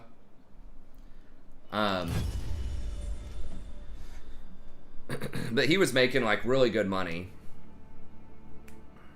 And a lot of it was, if you just can get seniority in a restaurant and you get the really preferable sections, you get the really good parties that come in, you get the good shifts, all that kind of stuff, and you're very good, like, at upselling, and they have good, like, good products you can upsell, like nice wines, fish, you know, things like that, and you can, you know, run up a high tab, then that can be pretty good. And some of it comes down to how many tables they give you as well. So yeah, if you're in the right kind of environment and you can really, like, you know, leverage everything that's available to you, you play the politics right at the restaurant, you can make a lot of money. Most of the, definitely some of the top end servers at the restaurant where I worked made more than the managers did, for sure.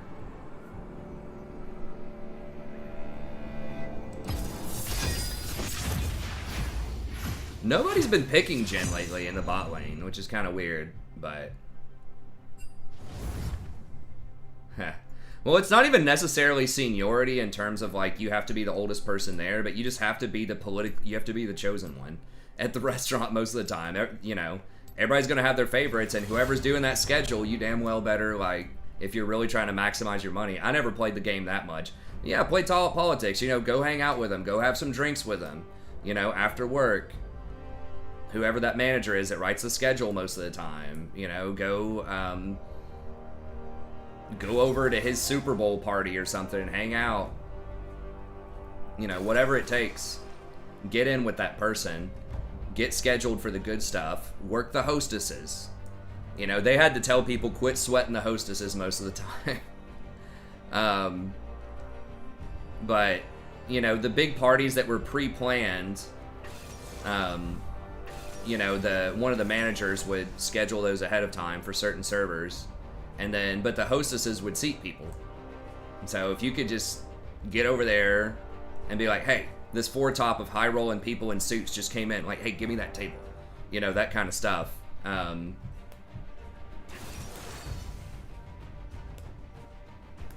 Yeah, bartenders almost always make the most in the restaurant. Because, like, usually bar, you know, you're selling a lot of stuff and you have a lot of seats in general. I don't know everything, and like in our restaurant, bartenders also got like tip share, which is where they got a percentage of all of the servers' money, and they got, I don't remember if they got more than a normal hourly, but they got their own tips, and then they also got a percentage of the server money. In carnage, I bloom.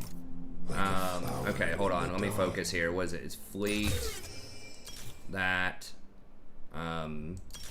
Alacrity, Coup de Grace, and then Absolute Focus. Scorch is what I saw, but I go Gathering Storm. Oh, I have Ignite. What's my support? Okay, whatever. Tip a waiter $10 to $20 and you'll get great service all night. Depends on where you work. That's not that great of a tip depending on what your tab is. Usually don't tip them until the end. I mean, I guess if you really want to get their attention, you know, you could tell them, hey, I'm going to give you a really good tip. You make sure I'm your #1 priority. I've had some tables do that before. You know, but it'd be more than $10 to $20. They, you know, put a 50 on the table or something like that. And say, this is your #1 table. Or something like that. It didn't happen very often, but sometimes it would. And there would be some guests who would be regulars that would come in, and you would know, like, hey, you pay attention to that table. Because they will pay you a lot. There used to be a guy who came in with his 2, like, young daughters. I guess they were probably, like, I don't know, 8 or something like that. And if you got everything absolutely perfect for him, everything was on time, it was exactly as he ordered, he had a lot of like special things in his order, but if you got it all perfectly, he'd tip you like $100 on like a $70 tab. And there was this one night where it was like late at night, and this guy came in, just this guy and this woman, and people just weren't really paying attention to him at the time, and the guy who was going to have the table was like trying to get out of there. He was, you know, tired. He just wanted to go home, and so he was like, man, I don't want that table. Can you take this table? And he handed it off to this other server, and she took care of him, and she apologized for being late and, you know, talked him up and everything. Got a bottle of champagne, all this other stuff, and then they came back and requested her every time, and every time they were there, they tipped her like $200 or something like that. They just looked very unassuming. Just came in, but the guy owned a jewelry store or something. And she gave him really good service, and everyone else was blowing him off because he would always come in late night with his girlfriend or wife or whatever. You know, like an hour before it closed.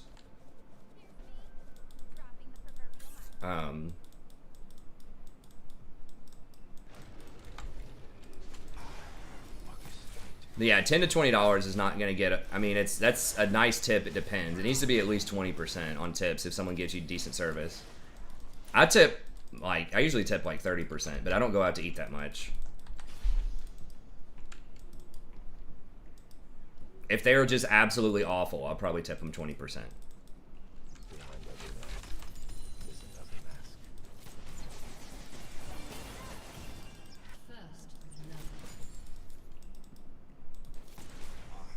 What's kind of this snap noise? Is that always going on with Jen? Okay, that grenade really didn't hurt. I should have saved that for the minions.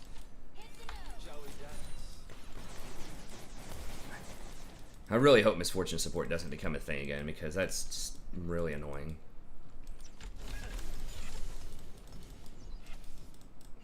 Gosh, the slows with Ashe. I mean, I am going to get Swifty, so Jen's like better equipped to handle that than a lot of people. I maybe should have gotten the God.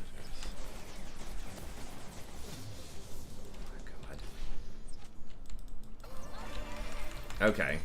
Alright, good. She got a heal there, sort of.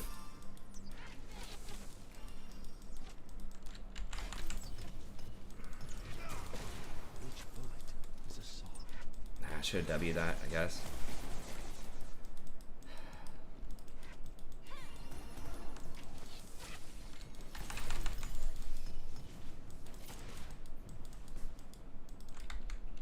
Nah, I tried Gale 4s. I want to try out Misunderstood. Beauty can Shield Bow. I think Shield Bow is probably the best.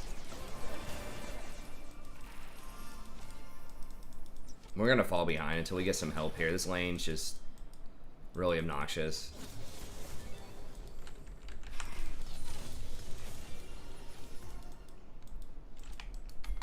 the ecstasy of opening night.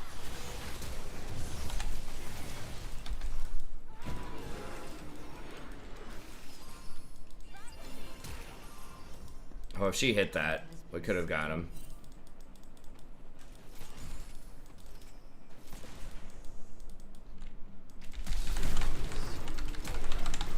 Oh my god, she sidestepped the W. She has fucking exhaust? Oh my god. Enemy has been slain.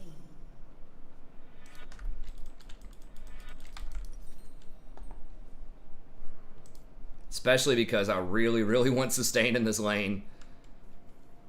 I cannot be good. I must be perfection.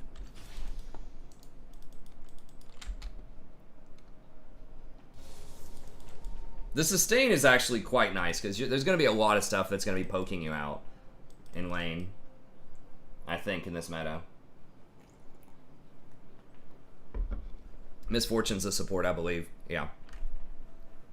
My clients expect I tried out Misfortune support. Like, it's historically very good into things like Zyra and Brand in the laning phase, but items are a bit weird. It's because she does, like, her ult does physical damage. If it did magic damage, AP Misfortune would actually be pretty decent.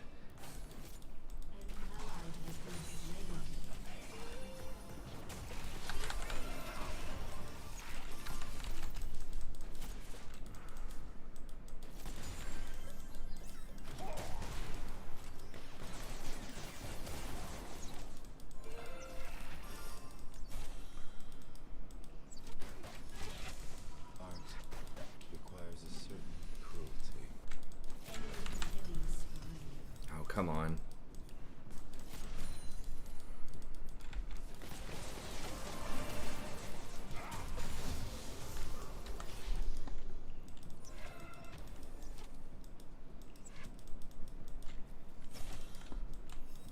They call me mad.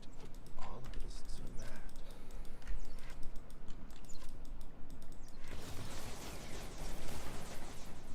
I should have definitely taken the healing rune and, like, maybe some magic resist or something for this.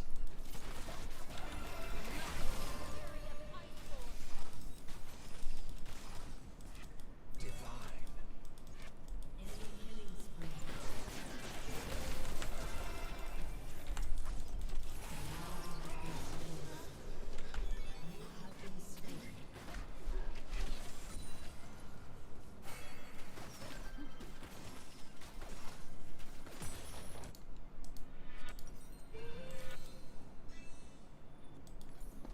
This lane is so brutal. It is the performance that kills.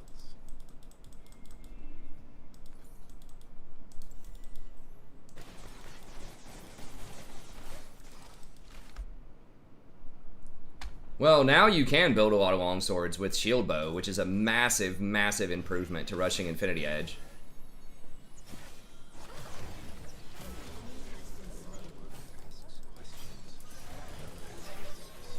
Oh, the outplay? Oh my gosh, nice. Thank God someone came down and helped.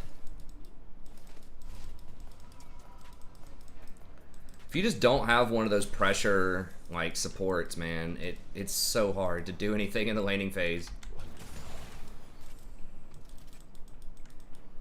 Like if we had a Zyra or something, we could be pressuring them, but Misfortune is just like so uniquely obnoxious to go against because there's no counterplay to her E. She just literally puts the E on you with Comet and Scorch, and you just take a hell of a lot of damage. So you gotta have sustain. I should have opted for like just anything that was magic resistant sustain that I could get.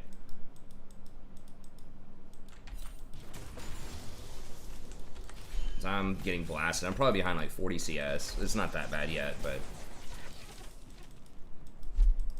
at least Jhin does have some utility, you know. He's at least got that root is huge.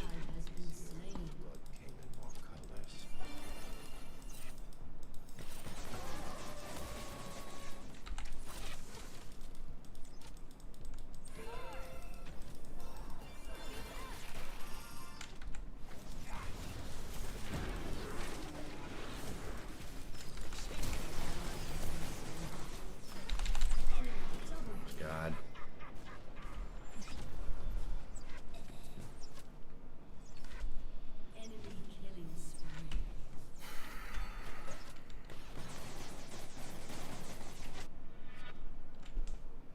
Yeah, the slow resist would be helpful. Usually short-lived. That's a good call.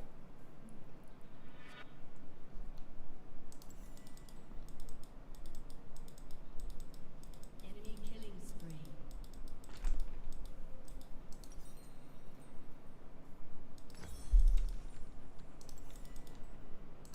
The trigger on the loaded weapon, it whispers for us to act.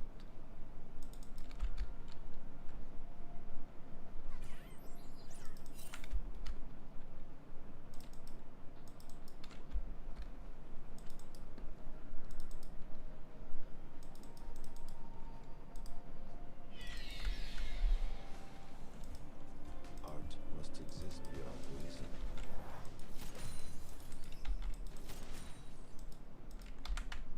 God, Ash has got 5 kills. She's gonna have her completed item.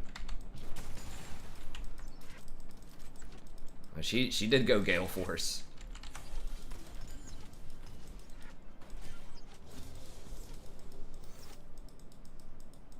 I will not suffer this ugliness. That freaking...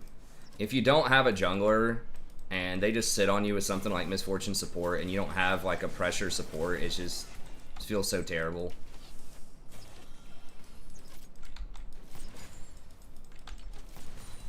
I really don't like having Kha'Zix. Like, I know Kha'Zix can go off, but it just feels like he's just so hard to do anything.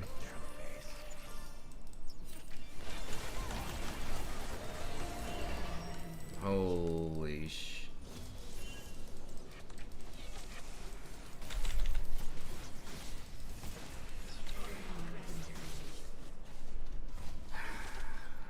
Just like all of these games, man.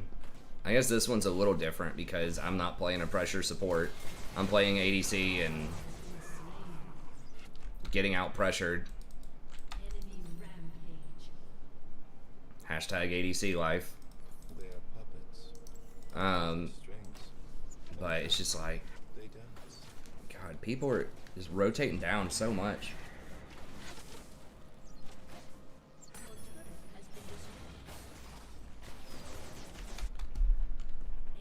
Still not even 5. Ashe is probably like 8, 7. Seraphine just feels like I don't know. I'm not a fan of that champ. Like, I've seen people do really well on her, but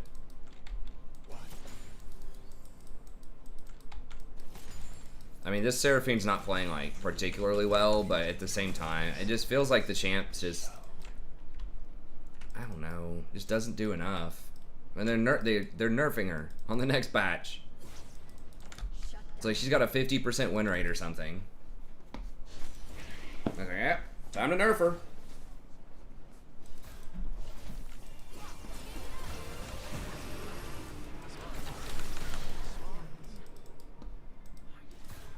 I guess at least I took the scaling rune option.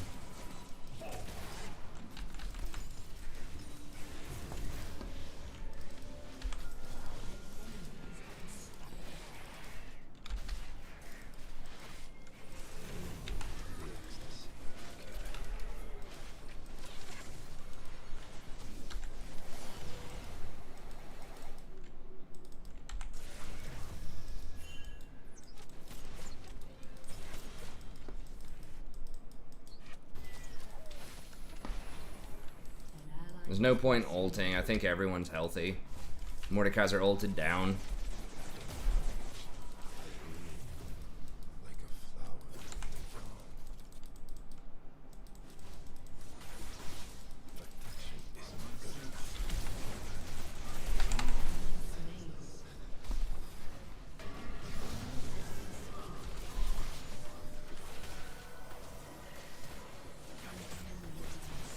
Oh, there's Tom Kench. Look at him go. Has been slain. Double kill. I swear each performance is the last. What's up, Threxus? Triple kill. Alright, well, maybe Kiana can go off.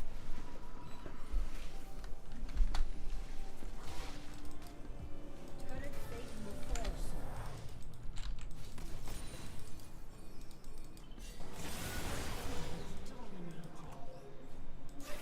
Where the hell did he go? Pure. My work is pure.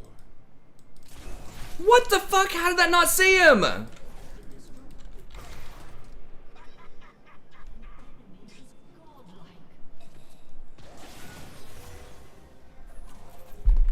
What? You don't even get like a sliver of vision? Shut down. How do you not even get like a quarter of a second vision when you throw a trap in the bush before the control ward locks it out? For my clients. I know that, but like when you place a normal ward, you get vision. For like a quarter of a second or something before the control ward locks it out. No, I mean, he was on the control ward. I knew there was a control ward there, but I thought it gave you just a glimpse of the vision.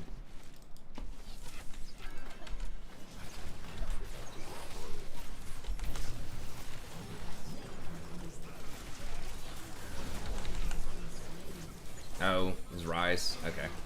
I thought that was someone from our team that was there. It's like, no, Rise just TP'd behind me. Well, I guess you get no vision whatsoever.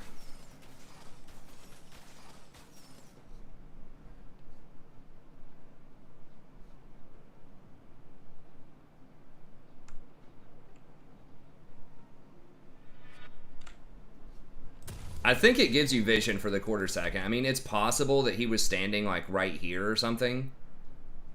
And then after it went out, then he walked back in. I think that's what happened, but I don't know. I'll have to go back and rewatch.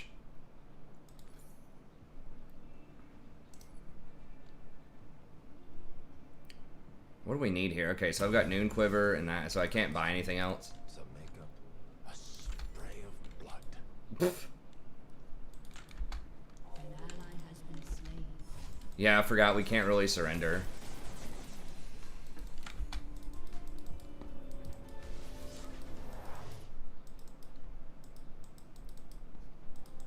Rengar was in the far side of bush on the other side of the wall. Yes, they're gone.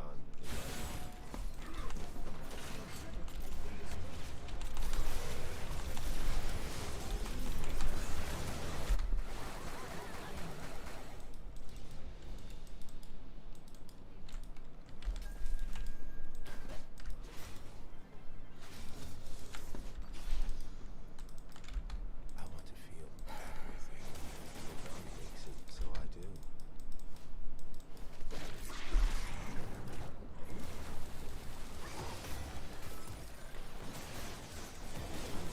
Man, I just cannot get a kill.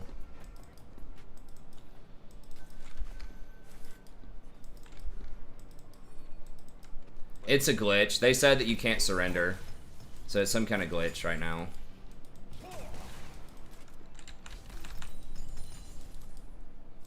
Wasn't there yesterday. They added some stuff today. I'm not sure what they added, but there was, I had to download something.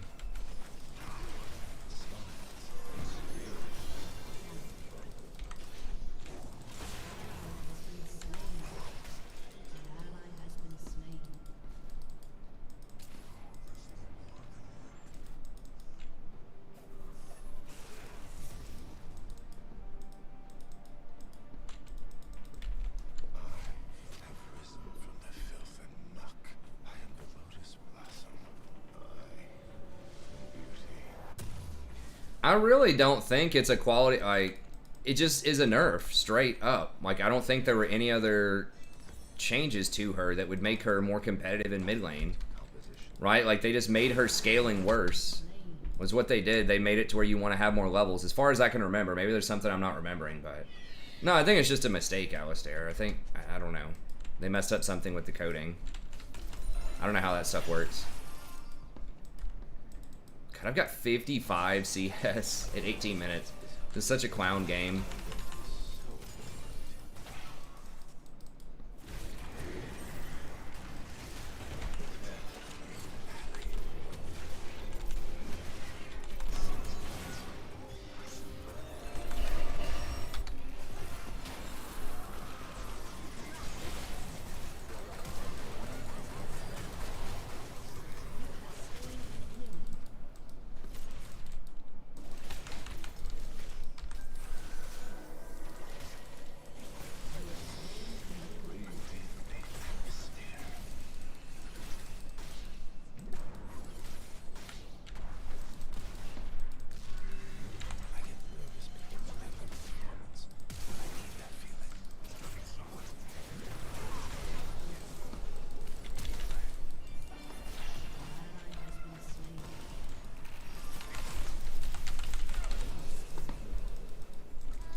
Alright, finally got a couple of things.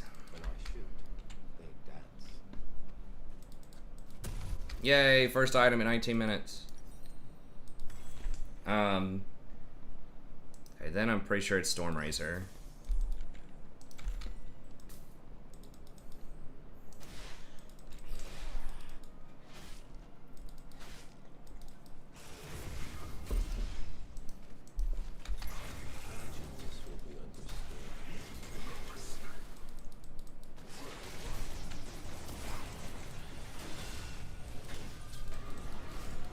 I'm gonna get cut off or something, aren't I? No, probably.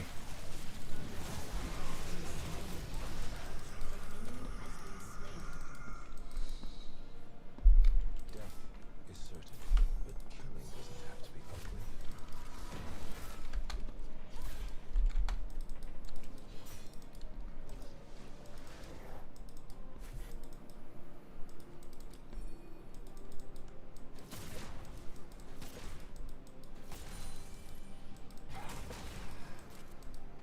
Center stage.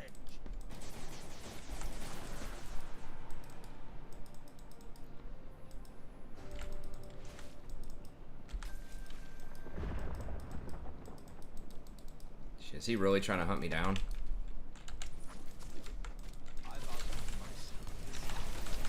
Really? I guess they were going for the Kazakhs.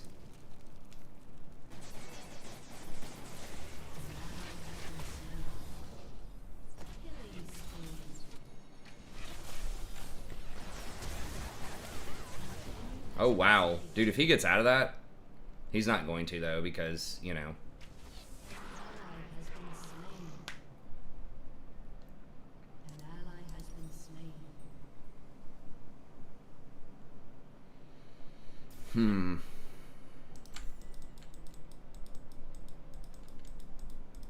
Oh, I need to release another Total War episode here tonight, too.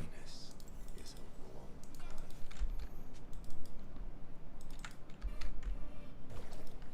Jesus, the Ashe is up over 100 CS on me. Just so hard to get any CS. Even my own freaking support's just like taking the CS. I just do not farm very well on a lot of ADCs either. I farm like way better on junglers.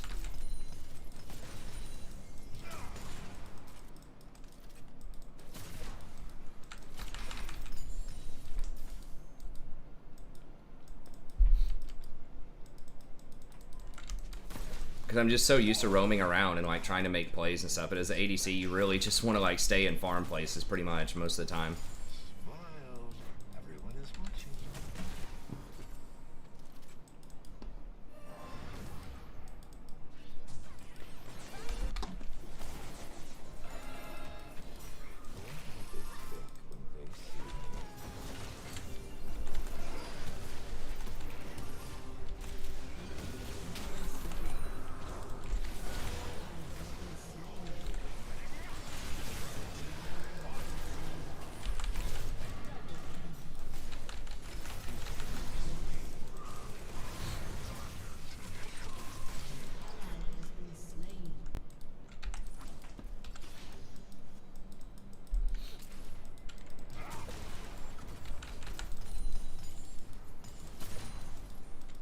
Everyone wears a mask. I just chose to create my own.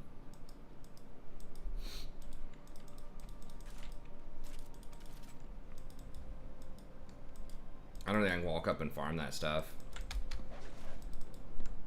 Enemy killing spree.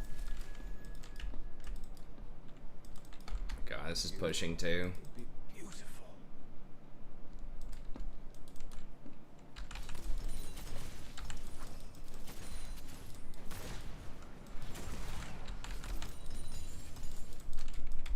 That delightful moment before the curtain goes up.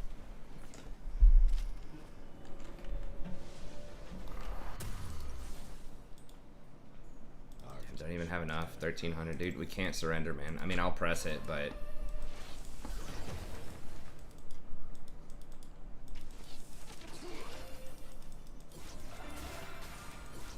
they gotta touch them before I can W them.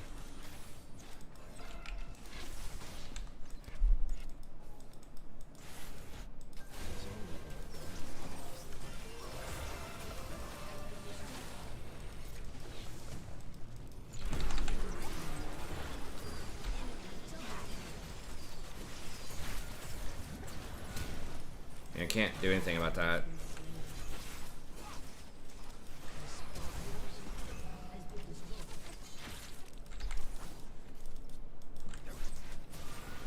I don't have rapid fire. Rapid would help a ton there.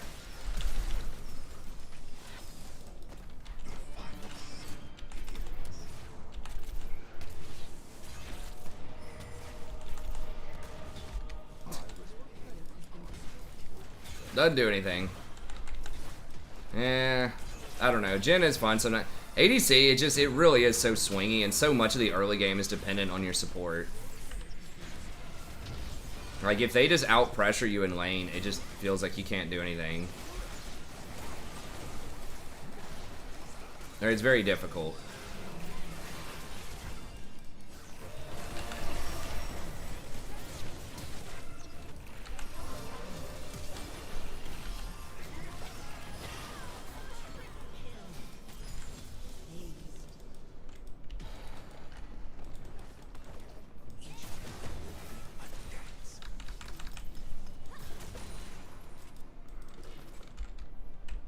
That's just, I mean, I think Jhin is the best. ADC, I'm not very good on Jhin, first of all, but then second of all, you know, we just got out pressured hard in the lane.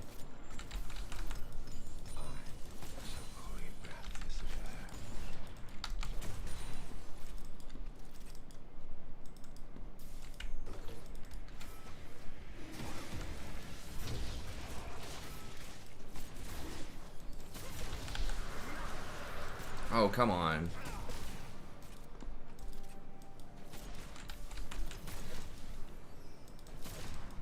No!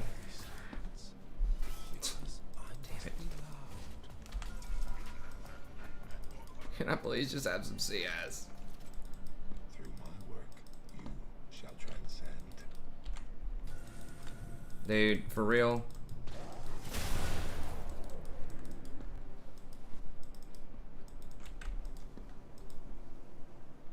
for Icon doesn't have to real. explain himself. Oh, he trying to...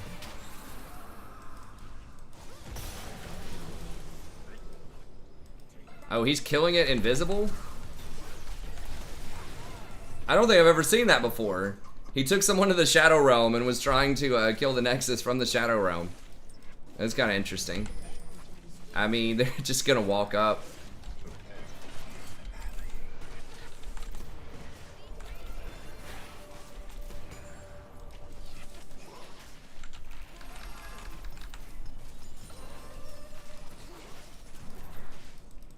I mean, Rengar could just go invisible and run up to it and kill it.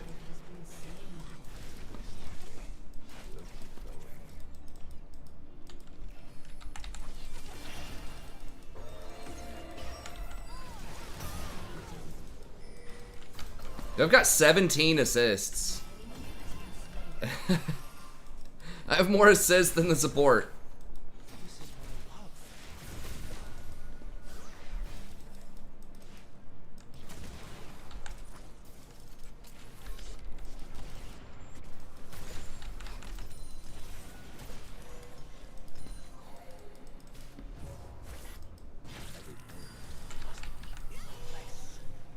He's gonna turn around and blow me up.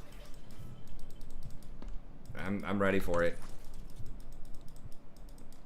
Oh, he's going for it. He's going for it. He's figured out, oh wait, I can do that. If she hits him with something. Madness is killing.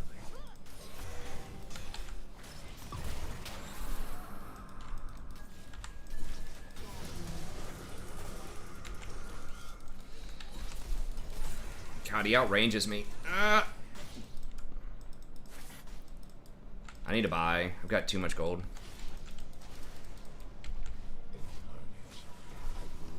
Hey, thanks MW, I appreciate it.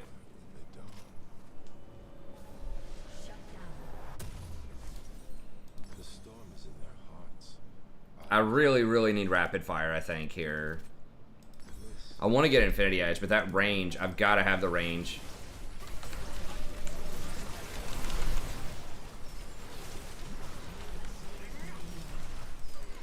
God. Don't kill me, Big Mama.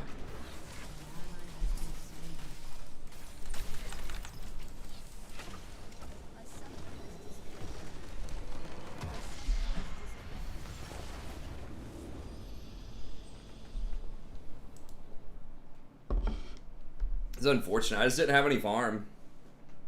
And I had like 20 assists or something at the end.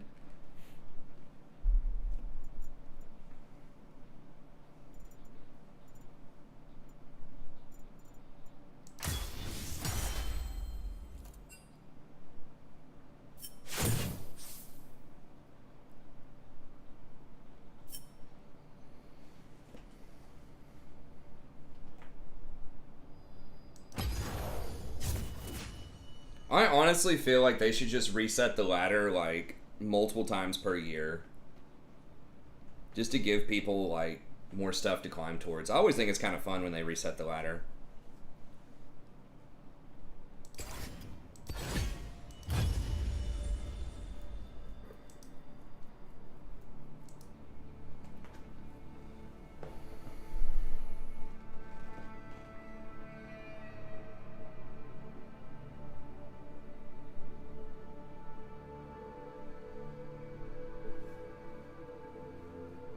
Nah, I don't know about Syndra support. I was looking it up the other day.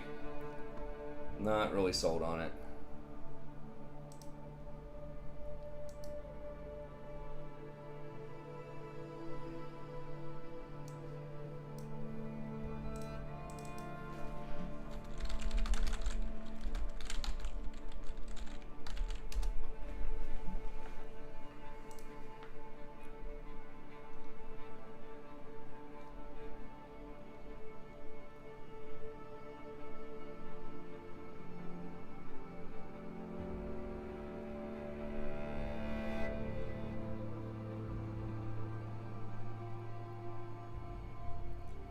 16-second cooldown on your grab. So I know some people had looked at, I think it was Talia ADC back in the day. Talia's just like completely fallen off a cliff. I think she just got nerfed so hard. I think Rumble's about the best, like, weird AP support that I think can actually be kind of viable, even though my last 2 games on stream haven't been that great on him. I don't think so. Kale needs levels. Like, Kale's whole thing is just get to level 16. So I didn't see anything that would make it optimal. I mean, can you win with it? Probably. But I don't think it would be, I think it would always be a for fun pick. I think there's always going to be a better choice if you're really trying to win.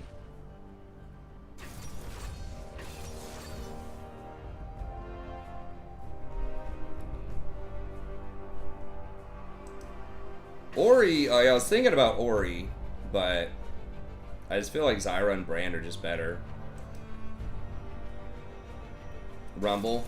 Yeah, Rumble's the one that's like the weird AP support that a lot of people aren't going to think about that I think could actually be pretty good. Depending on the situation.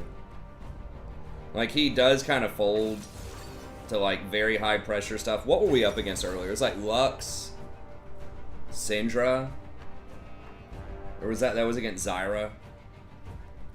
So he does have a hard time with some matchups bottom, but the Turtle Champ? I don't know a Turtle Champ. Rubble on the mechanical thing?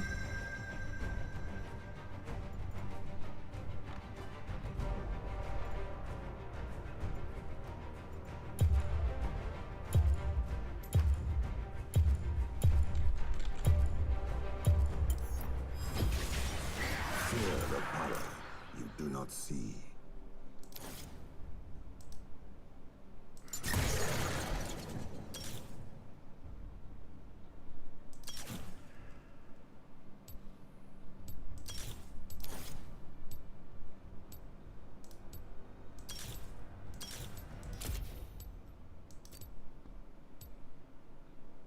Could have also tried Boots Biscuits on him.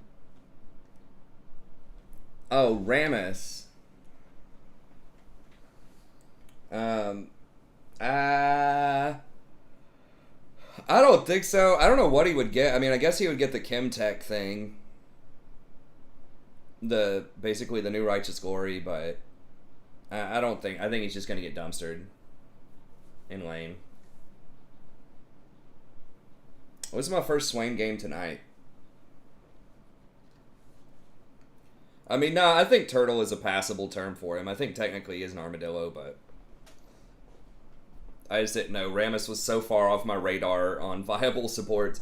I mean, like, he is fast, so, like, he can, like, roam. I just think that we're going to transition out of the heavy roam meta more into a lane dominant meta in the bot lane. Because, like, the mages are going to be so strong. You're just gonna, if you try to pick a roaming support, you're just gonna be pressured under tower too much. I think. I mean, maybe I'm wrong. Maybe it's still gonna be Nautilus and Leona for another 10 years, but like the meta in the back half of the season, or really for a lot of the season, has been like a very roam heavy meta.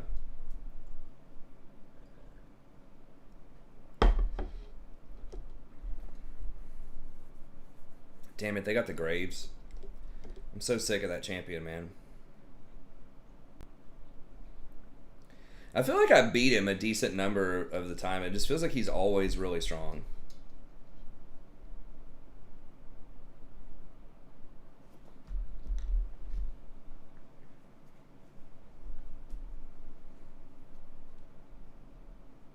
Yeah, Helicopter is basically like the most notorious perma-roam support pretty much of all time. That's like a semi-famous person. Like he'll literally just leave the lane and just like start roaming at like level 2.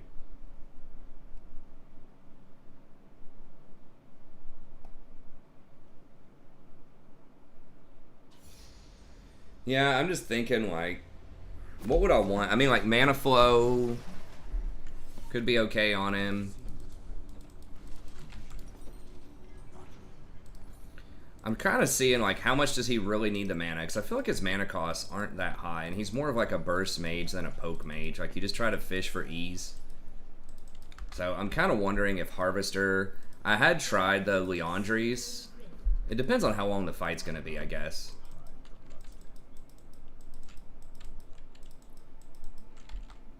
Well, I max Q first, then E. You think I should max W second? Q, then W, then E. I wasn't sure if I should do E or W second. Depends on how well you hit the W's, I guess. It does lower the cooldown on the W. The E is actually quite a bit of extra damage if you put more points into it, but I think the I is very similar in damage, and it gets a lower cooldown, but the question is, can you hit it? I know that it's the same CD, it's the same cooldown, regardless of how many points you have in it.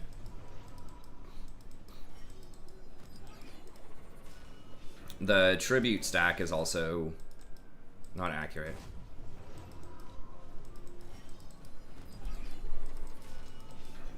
I could try W second. I don't know how much more mana it costs, though.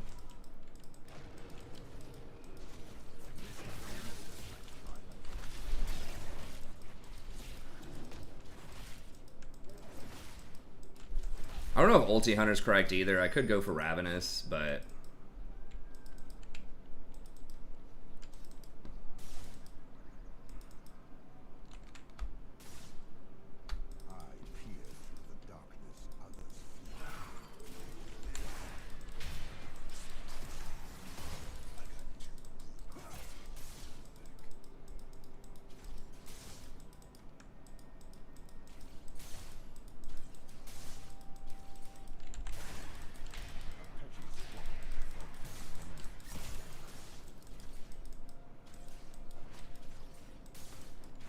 Swain literally, Varus literally hasn't even landed an auto attack or an arrow or anything on these two grabs that I've had, so that's cool.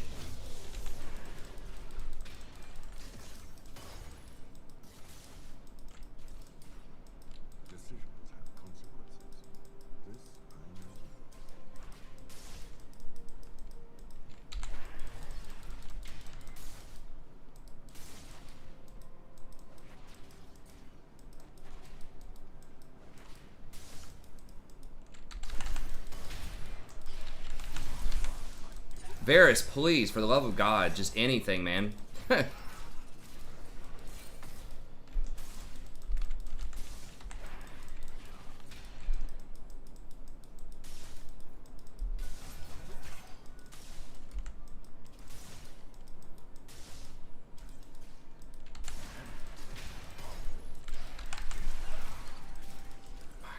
how many roots have I landed? 4 or 5? Like, holy shit.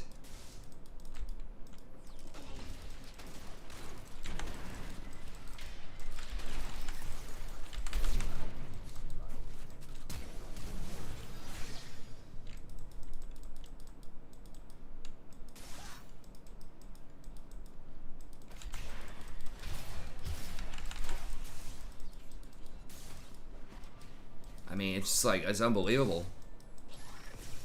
It's like, it's not like it's Vayne, right? Like, you have an arrow, just shoot, just an insta-cast arrow. Or like, your E is like 800 range or something, just E them.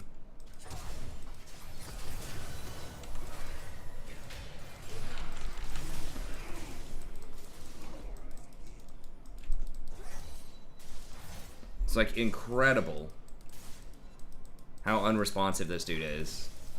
So many times in a row. I mean, I get it if you're like asleep and you miss 1 or 2, but it's like, my God. Maybe he's playing with like 900 ping, I don't know. Well, good news is I'm landing the grabs. They are very strong. If your ADC literally does anything. I mean, I'll probably be able to kill him myself here pretty soon.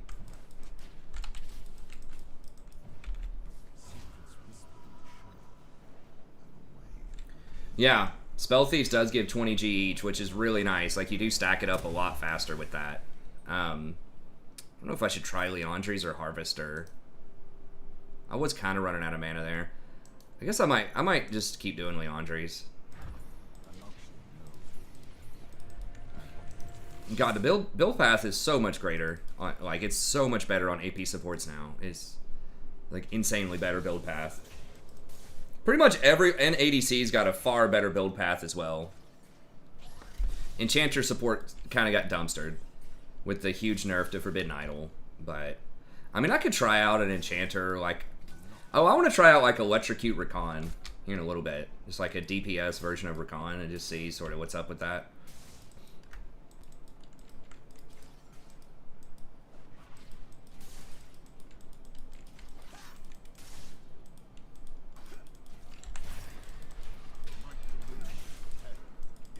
Swain could have grabbed me there. That could have been really bad.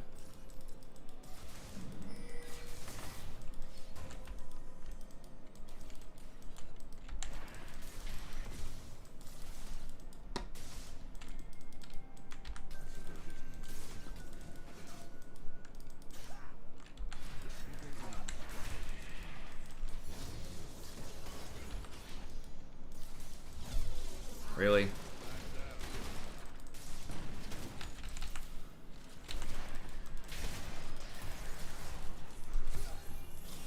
Cast spells! Can I ping his mana bar?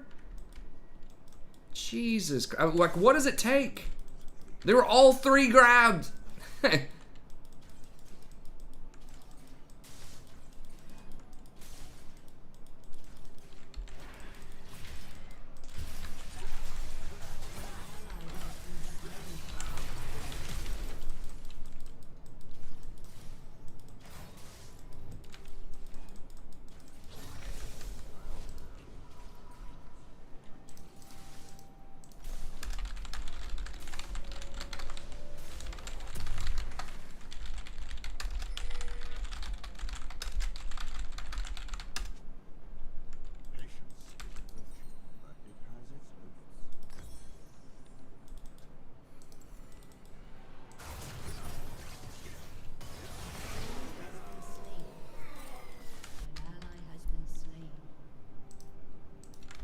Like, I just want him to cast it. You can't even miss with your E. Just E. Throw the arrow. If you miss the arrow, fine. I'd rather him miss every single arrow, like have thrown 10, because I've hit 10 roots. Because I've always started, like, these stacks with a root. I haven't hit any eyes or anything else that's not a root.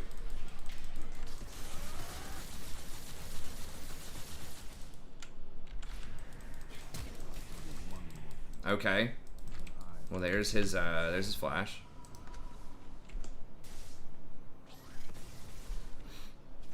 I would rather him miss like 10 arrows and at least take the shot rather than do nothing.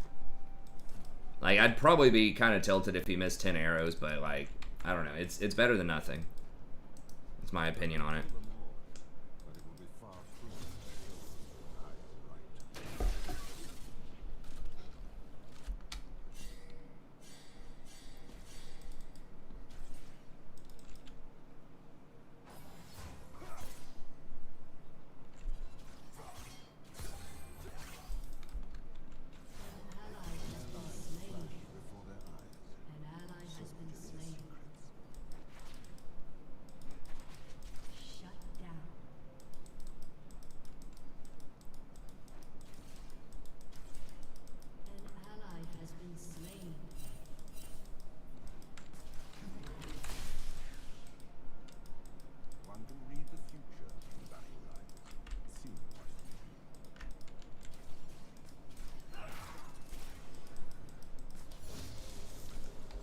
I mean, yeah, in general, you should, yes.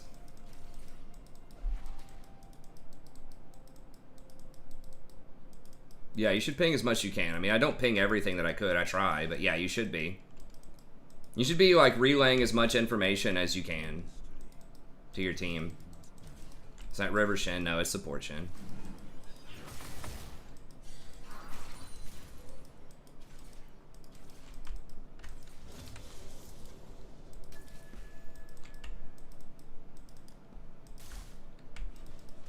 We could have had so many kills on him already, or at least pressured him out of lane.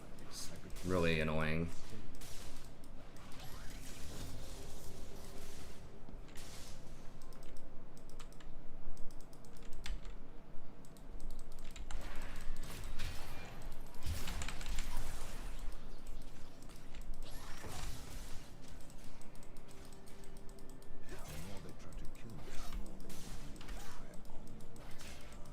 It's starting to get dangerous pulling like one of them. If he literally doesn't do anything and they turn on me and they pick up on that, hey, this Varus is a bot. If they pick up on that, they can just turn around and kill me. So it's starting to be where it's not even worth it for me to do anything. But then I can't roam. And that's the problem if you don't have a roaming support, is if your ADC is bad, like, you don't have as many options early on. Like, if your ADC is not doing very well, if your ADC is not doing very well and you're Rakan or something, you know, you can roam middle, but with Swain, it's hard to do it. I mean, Rakan has some good damage on his W and his Q. I kind of do want to try out, like, a DPS Rakan build and see if it's possible. I just don't know what your mythic would be. Proto belt, I guess. I mean, I tried it before and I thought it was sort of lackluster, but maybe I just wasn't looking at it correctly. I don't know.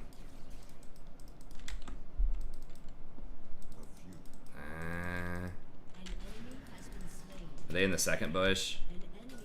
No? Okay. It is nice that you can check the brush with him.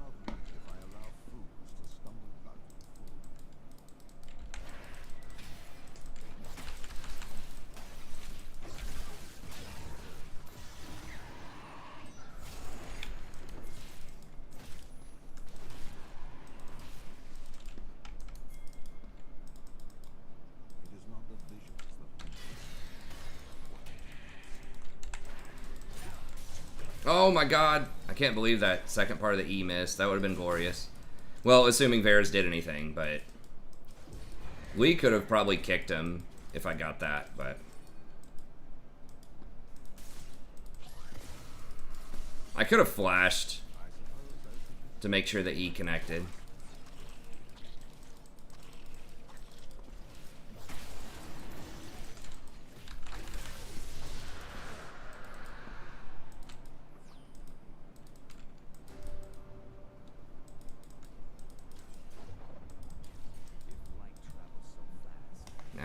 I feel like that's warded.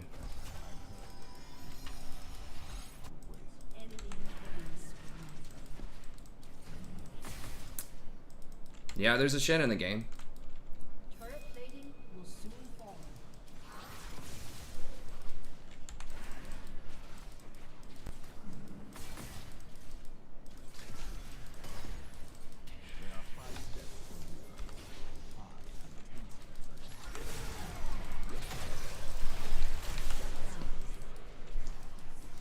Okay, wow, he did something. Hold up.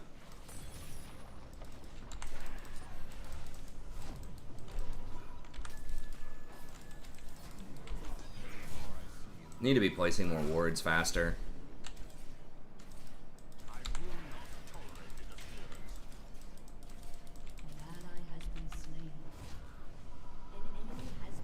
Everfrost? I thought about it, but it's like you're paying so much for the mana, and it's so little damage. It's like 100 damage. The extra root duration is very nice, but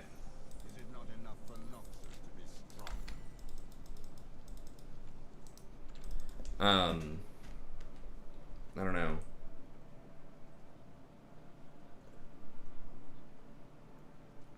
Yeah, I mean, new Proto Belt is worse than old Proto Belt, I think, but still, it's probably like his best mythic option.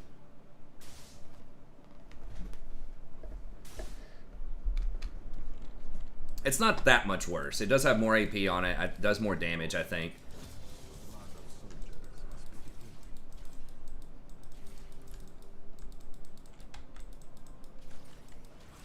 Proto Belt Death Cap. Is that the play? Banshees would actually be quite nice on him. You could do, it'd probably be like the water item, because that does give 90 AP eventually. Staff of Flowing Water.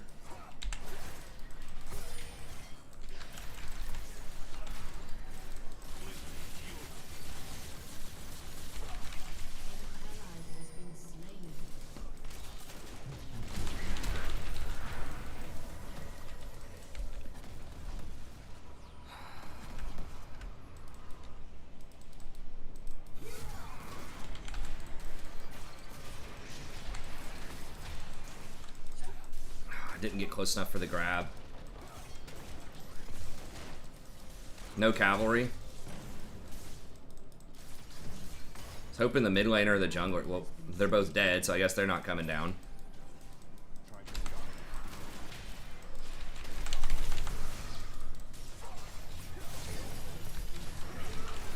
Shit.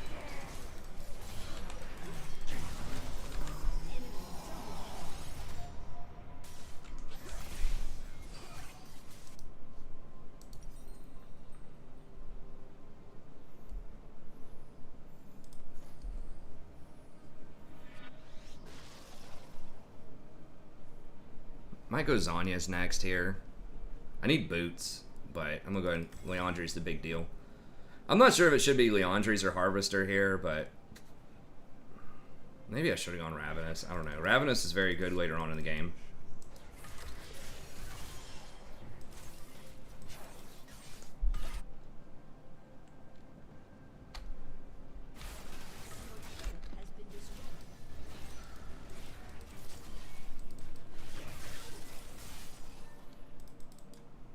I should have upgraded to a sweeper also, like a long time ago. I'm just talking and like not paying attention.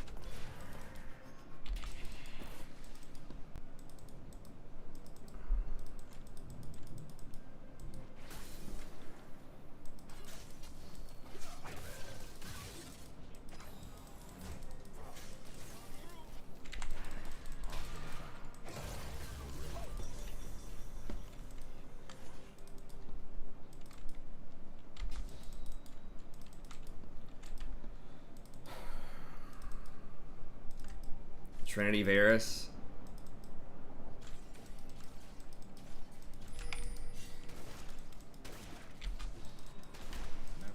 Of course, Dragon's up. Lee's at Wolves.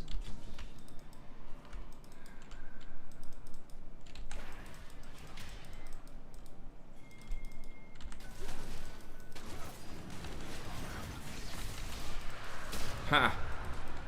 Oh, nice. Oops. He done goofed that. Bull done goofed up on that and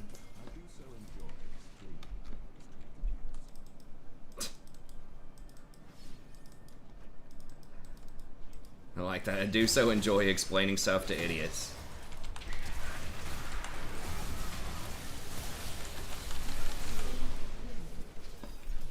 God. If I'd activated my ult, I think maybe I kill him. I think they're gonna run him down and kill him though. At least the Graves. Turn around and taunt him. Or actually, that's not the Shen. That's the other energy champ.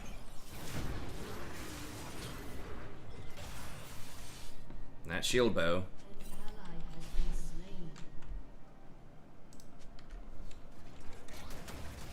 Damn, I don't have enough for stuff. Tell me again all the crimes I've committed, and I'll tell you the lesson.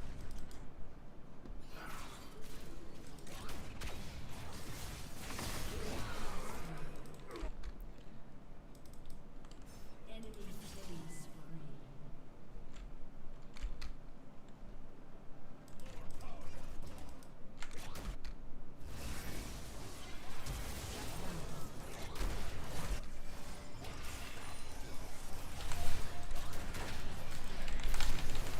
Oh my god, I missed my cue!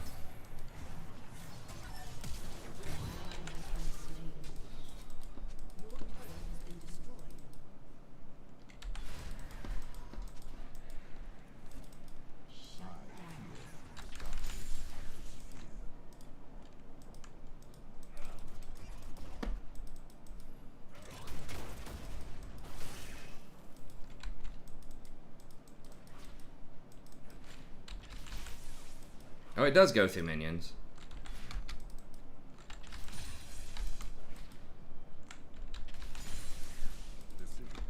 I thought you had to kill the minion for it to go through. Maybe I'm thinking of something else. So his wave core is better than I thought it was then. Well, if he's not coming down, I'm going to take that farm.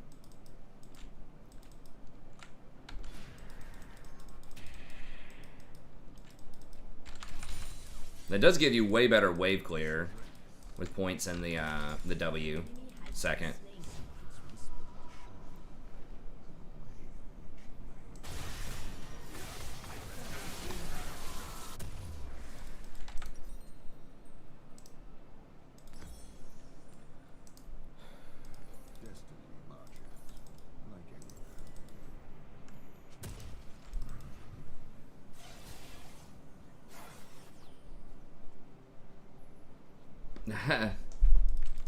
Hey, what's up, Fane?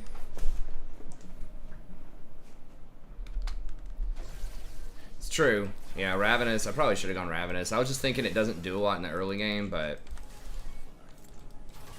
it's, you know, it's good for later. Frankly, none of those do a lot in the early game. Why did he walk over there? He's just trying to see if he could dodge my E. Just for funsies.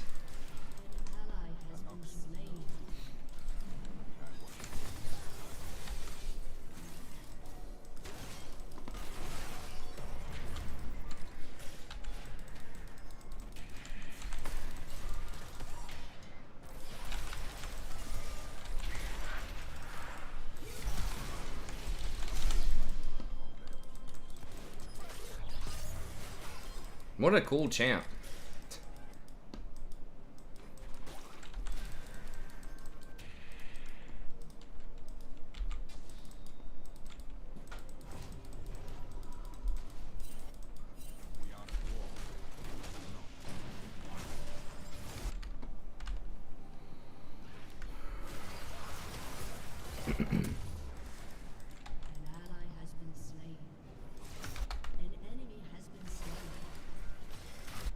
Why would Trinity seem good if you're like a player that never uses your abilities? So I made him stop, and that did let Wukong get in there, but...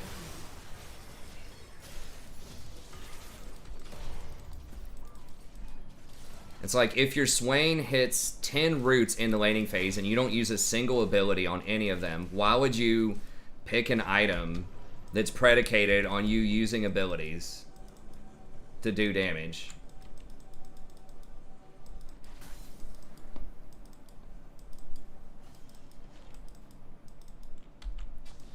I mean, he might as well take Shurelya's.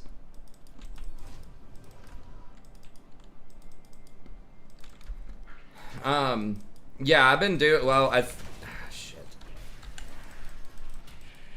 I think AP supports are going to be the meta. At least at the start of the preseason, unless they buff the Enchanter support items or the tank support items. AP support items are just way, way better. And I did a tier list, or a support tier list video that I'll release probably tomorrow about that. Or I explained why that is. But basically they made all the other tank items expensive, or all of the other support items more expensive, especially the Enchanter items, and they nerfed them on top of that. And then with the AP supports, like they made 2 of the really good utility options a lot cheaper. Well, 3 of them. You've got Void Staff, Banshees, and Zhonya's all at 2,500 now, which is much more affordable, especially when most of the mainstream like Enchanter support items are 2,300. You're only paying 200 more for those Mage items now.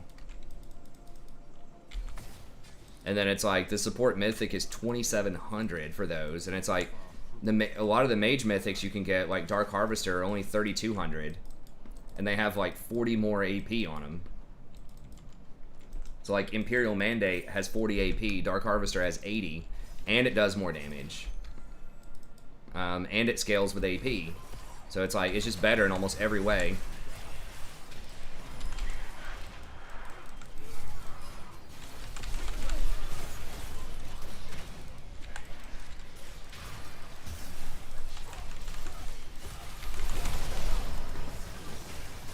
Okay, they kill them all right, I think. Right?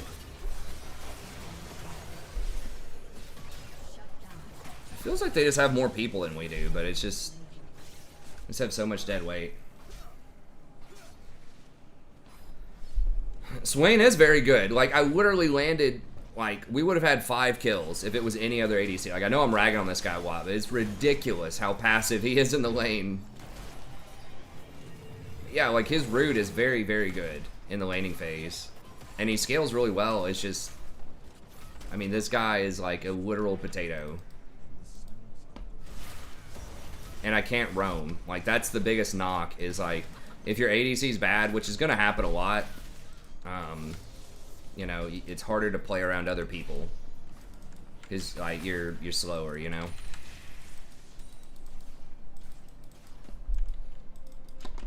When their lives flash before their eyes, so do their secrets.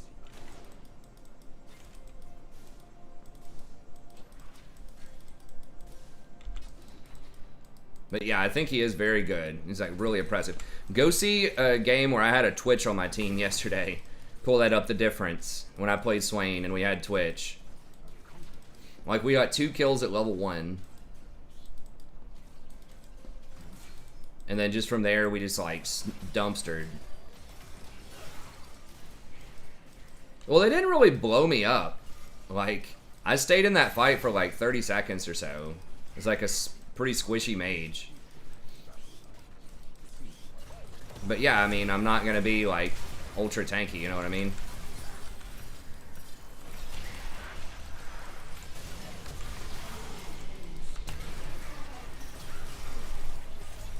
And Echo's just OP in general, like.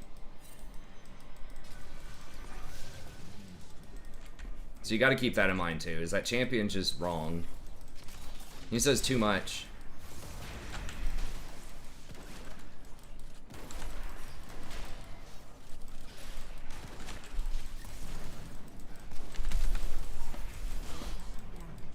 Okay, good. Thank God someone went in there. They don't have a ton of synergy. It's just that ADC, like, actually did something. That was my point. It's not that you have to have a special ADC with him. It's just, like, if you root somebody, the other person, like, does something. Like, that's all. That's the combo. ADC uses buttons.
This guy thought he, like, I don't know, got Irelia or something. Queued up for Irelia.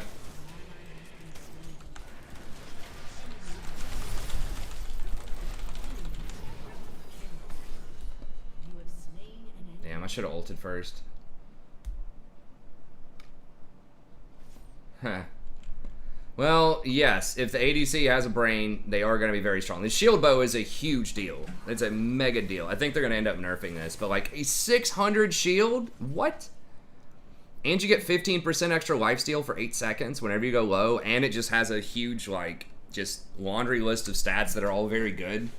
And it has a good build path. Yeah, ADCs are going to be very strong. I mean, yeah, so, I mean, the supports do matter some. I think supports are going to be very strong, too. Like, I know I haven't put up a great showing so far on some of these AP supports, but, like, we've had absolute just...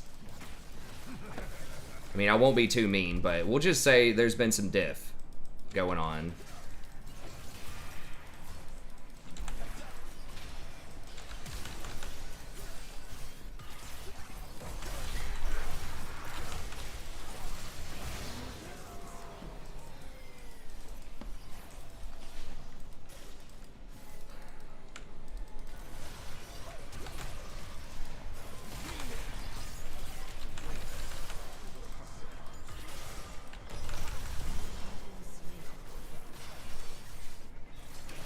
Champion, dude.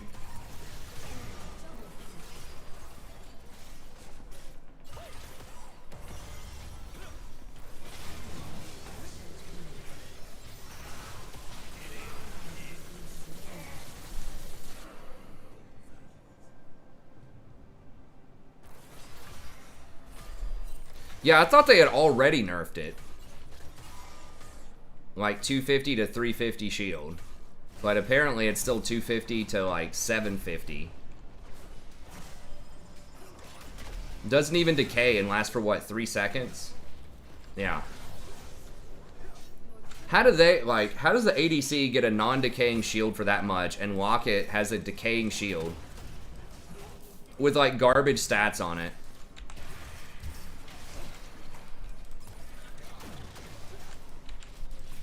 And this thing has like basically perfect stats on it and has an insane shield. Depends on which ADCs. I mean, if it's like just early game single item power spike ADCs are still going to be really good. So like your Jhin, Misfortune, Draven, stuff like that, still going to be, you know, the gold standard.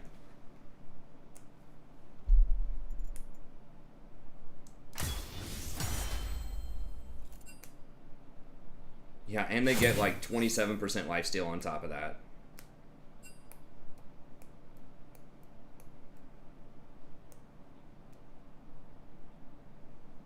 I mean, Echo, there's a reason. I think I recommended Echo as like one of the best one tricks for mid lane. It's just because it's hard to like not find a collection of things that are good on him. Like he just has a really good kit and really high ratio, so there's just always going to be broken items on him.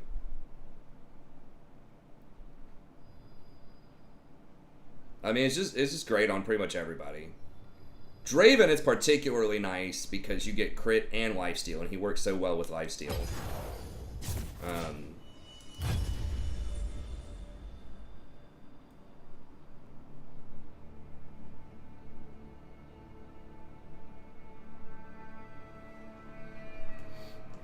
I mean, he's really good. I don't know about like hard broken, but he's pretty much always top 5.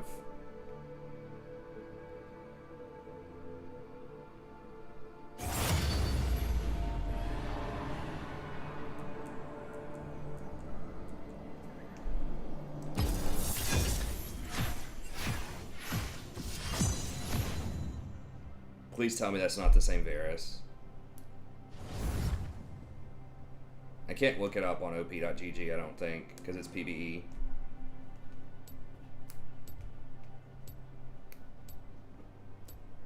Everyone always has that thing, right? Where they say, well, you're playing with, like, lower skilled players, you know? But it's like, okay, but the enemy team, they were aggressive, right? So it's like, they know what to do. Shin hits a taunt, the Lucian went in, right? So I don't think it's an elo thing, it's a player thing. Like, I'm not letting that guy off the hook just because he's silver playing against other silvers. Like, I mean, there's a limit to that, right? You can't expect people in certain elos to make really fancy plays, but like, your support lands a root and you have a champion that has an ability that has like 1100 range. Use the ability, or like 800 range. Like, I'm not saying he had to go up and, you know, orb walk and like auto attack his way, like to go for a full on all in whenever I get that, you know, like a challenger all in, but just throw an ability. Like, I literally, during the laning phase, literally landed 10 roots, and he didn't use an ability, not an auto attack, but even an ability, an E, a Q, nothing, 10 times. That's not normal.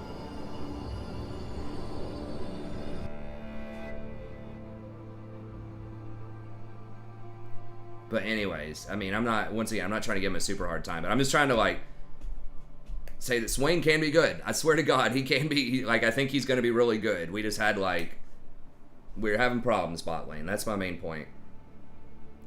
Echo's OP even in higher elos though. I think he'd get even better in higher elos. I mean, even in like platinum,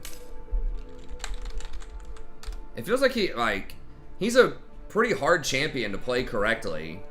to make like all of his decisions correctly, and he still almost always has a 51 or 52% win rate. I don't know what it is right now. When you compare him to like other high skill cap champs, like Irelia and stuff like that, he almost always has a higher win rate. He's not played, I think he was played maybe a couple of times in Worlds, but he's not like played in Worlds that often, but he's definitely viable in like Masters and Challenger and stuff like that. I'm looking at the wrong thing.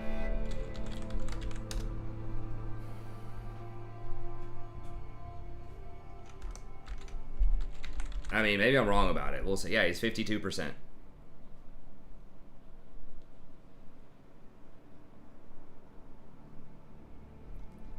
$52% in platinum.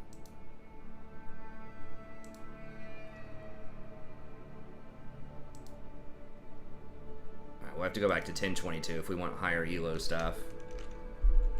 It's only 47% in Masters. So maybe there is something to that. I'm sure there are some bad matchups, but wait, where is he? Oh, I spelled it wrong. 50% in platinum.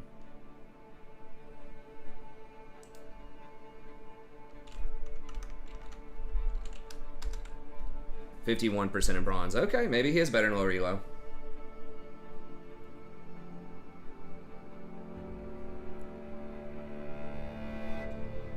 I don't think Gore Drinker is going to be that good. I mean, the really obvious one would be like Darius, because that just kind of doubles down on an ability that's already in his kit with his Q. Darius, maybe Garen.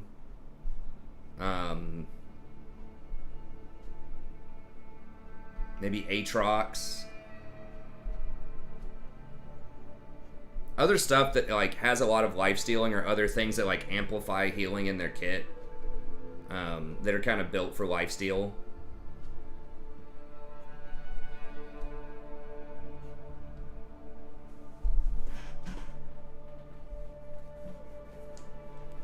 Yeah, Set could be a good one, maybe.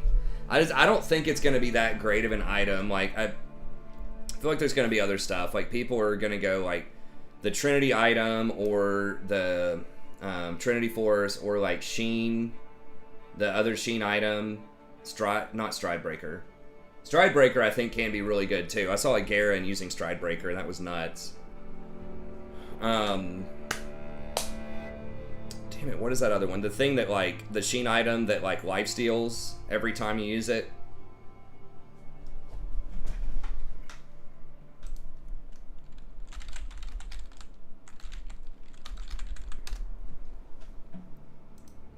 Let me see. And maybe I'm wrong. I've only seen Gore Drinker I think once on Darius that I remember like noticing at least. Yeah, what's up, Sammy?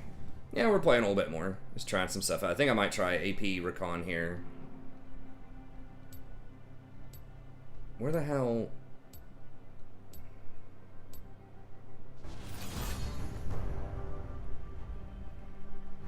Is it just on the normal wiki now? Are we updated? Where's the items? Where are the items?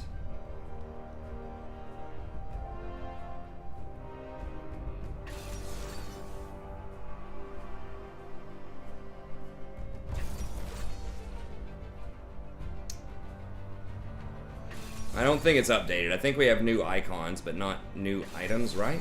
No, this is a new item. No, it's on here. Where? Okay, where is...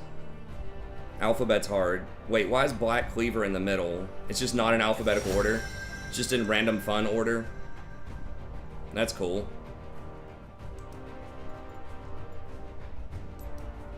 Against Kindred? Oh, Lord. Well, whatever. We'll try it out. Let's dance.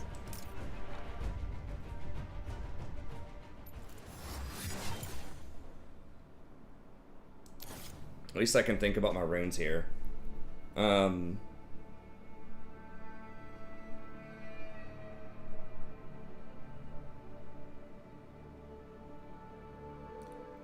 Maybe Presence of Mind. If I'm not going to take Mana Flow Ban, maybe Presence of Mind, Coup de Grace. Yeah, Eclipse is potentially pretty nasty. I've seen a lot of people getting Eclipse. It's been nerfed substantially. It used to do 15% max health. Now it does like 8%. So it doesn't do as much damage as the other ones. But it does have the Omni Vamp, and it does give you the shield and the movement speed. No one cares about Sona 2.0. I really think she's very different than Sona. I know it's just the meme, but they play so differently. I guess this. I think I want, do I want Triumph or Presence though? I'm just not sure how much mana. So if I'm gonna get Proto Belt, that's no mana. I'll have Frostfang. I could also do like Mana Flow Band. Could do Biscuits Boots to save money. But I think I want Boots early as Rakan. At least brown boots early.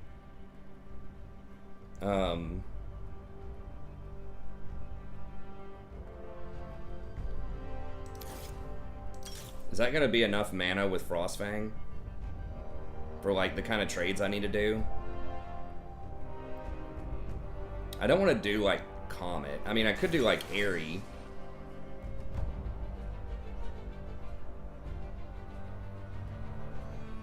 And do I want Cheap Shot or the Magic Pen?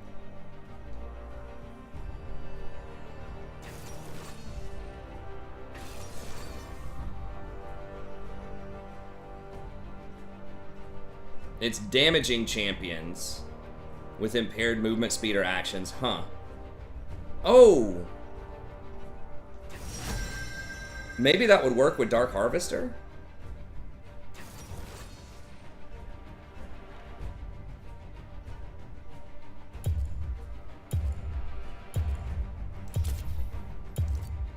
For the extra true damage? Let's dance.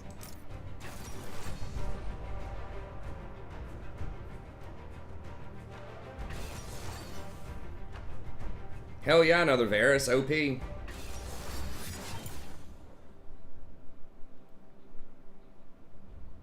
I need sustain here? Against like Nami?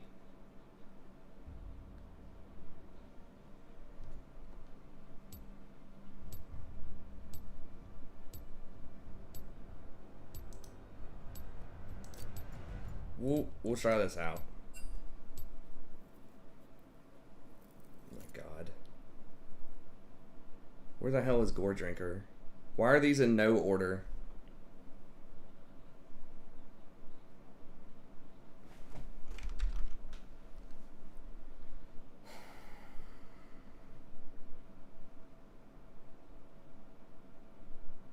Okay, there's Stride Breaker. Oh, there's Gore Drinker. Okay.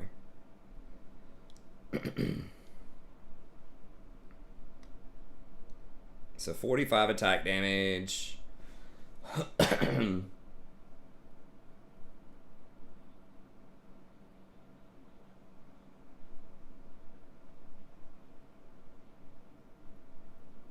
you get extra bonus attack damage based on how low a health you are.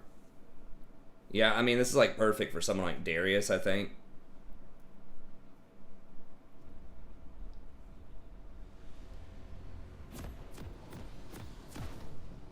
Maybe someone like Garen.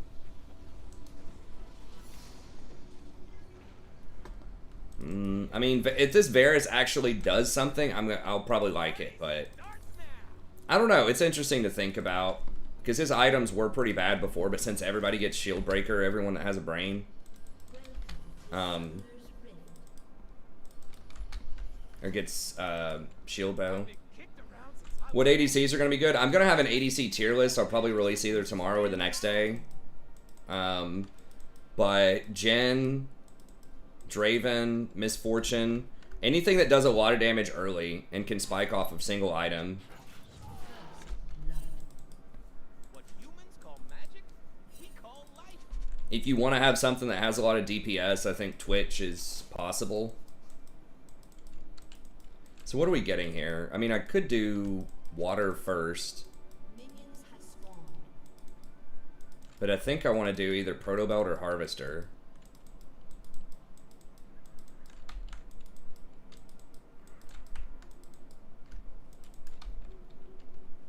Like, Proto Belt, if I hit people, is nice, but Harvester... Oh, Jesus.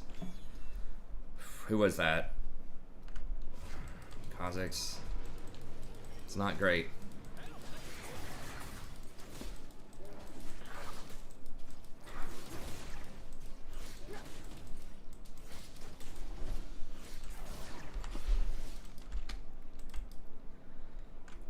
AP Nami, I just don't know what she would get.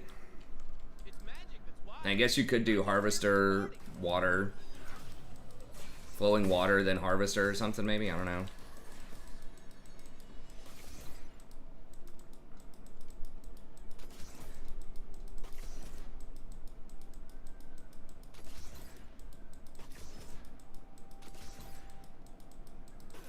Please, dude. Whatever you're typing, just stop.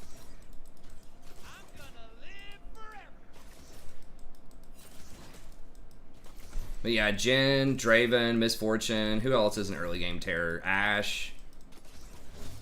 Probably pretty good.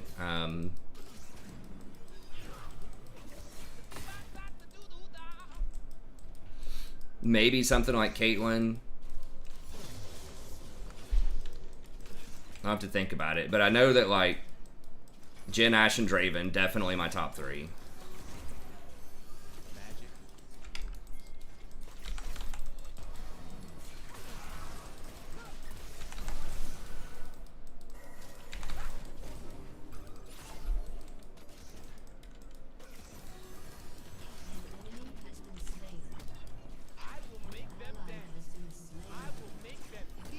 He healed. I don't remember if he flashed or not, though.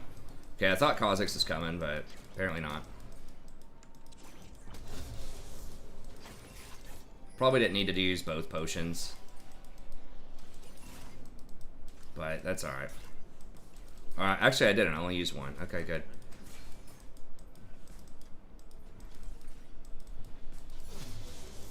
Oh yeah, Staff of Flowing Water is very good on Rakan.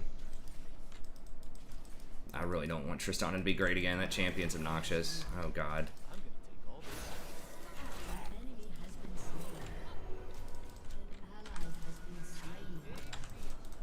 Yeah, we didn't have priority. You should have ganked bottom before you went for something like that.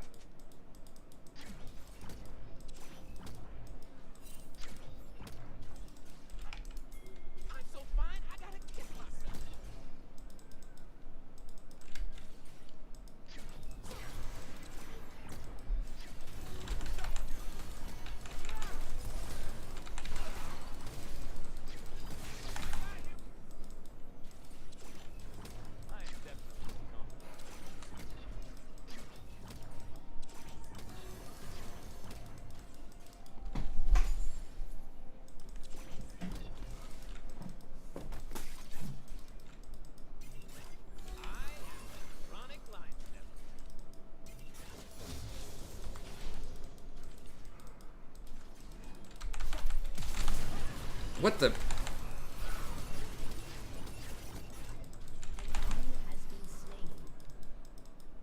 I thought he used a flash or something earlier.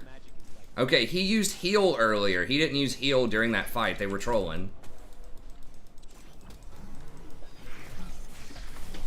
Okay, nice. Alright, this Varus does stuff.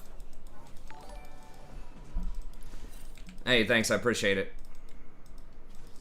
Okay. He's right there. Is he going to try to dragon or something?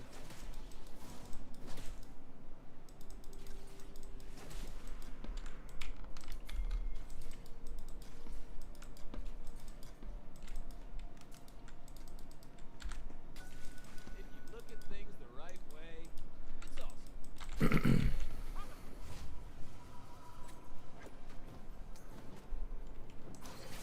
Bro, that's really greedy to stay for this.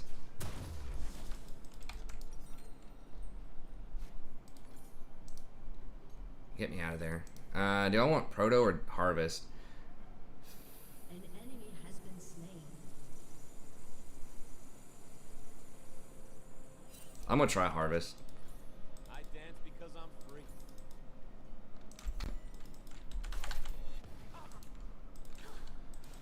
It does give you extra movement speed on harvester as well, I think, when you trigger it.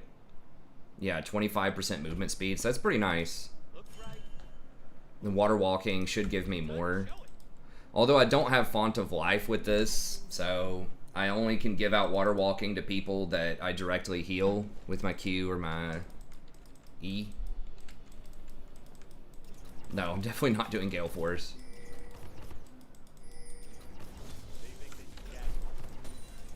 Oh, unless you're talking about Corky.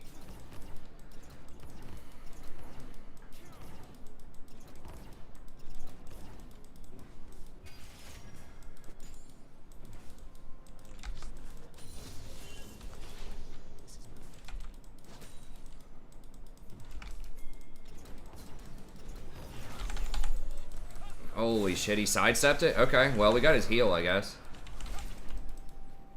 How does he always have sums? Like, I thought he's used summoners. They will see my dance.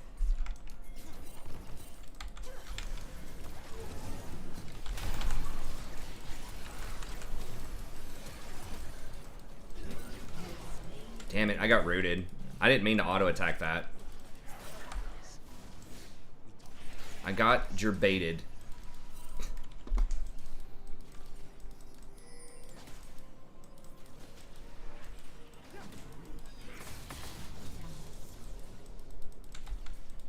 Ain't nothing I say should be taken seriously.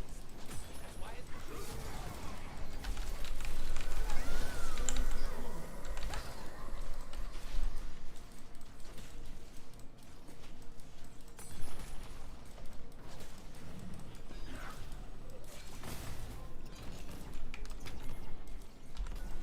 The world isn't about collecting stuff.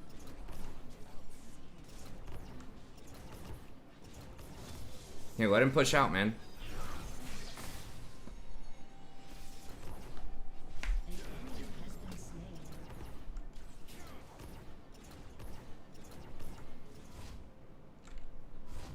Don't back like that, dude.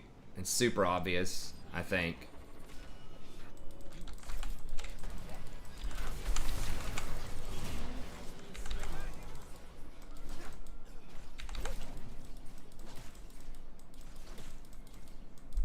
Yeah, I kind of like it, man. kind of digging this build.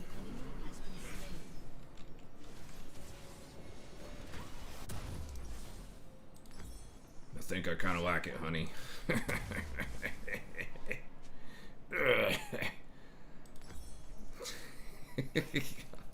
not wish to kill the mortals. I want them to eat the news. Oh gosh.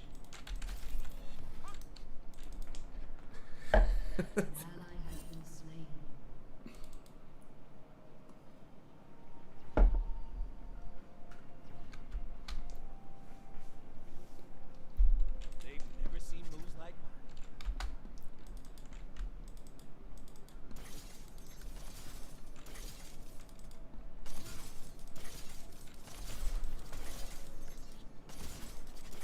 Rakan has very good AP ratios. People forget about that, but I feel like my allies aren't recognizing how amazing my cloak is. Serious. Rude.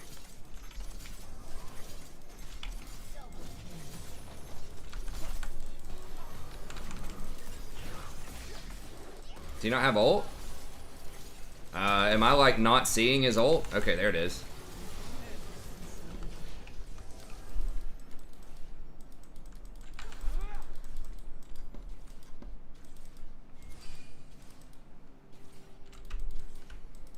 Should have ulted immediately. Maybe it wasn't there. Maybe it was like a 1 second cooldown or something. Blaze it.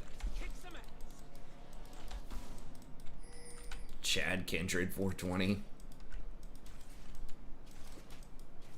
I haven't even noticed what's going on with Kindred. She's just completely murdering everybody.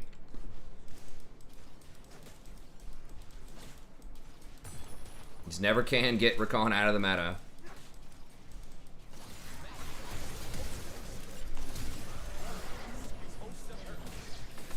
Okay. Oh, I didn't know Kha'Zix's gonna flash on that.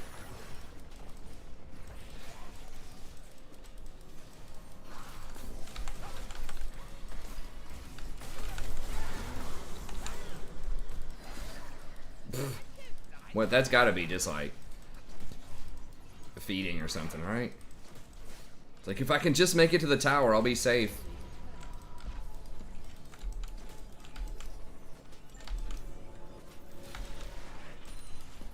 Humans will never understand our kind until we understand.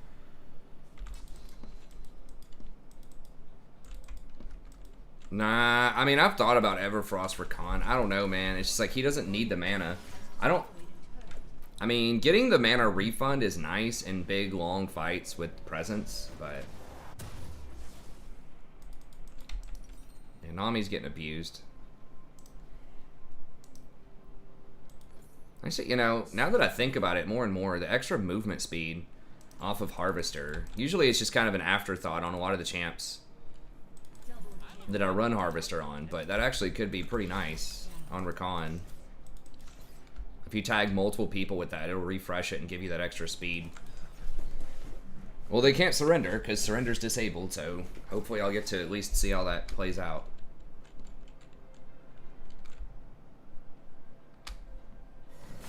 All filthy and dangerous. And that's why I love it.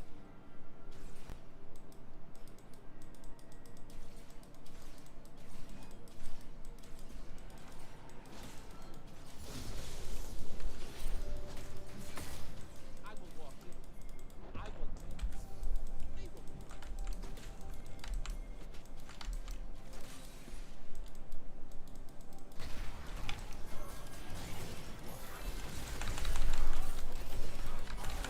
420?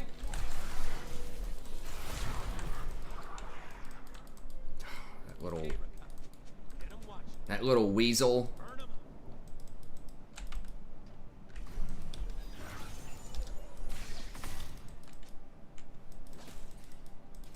If I start keeping it 100, 420 in these kids, you know what I mean?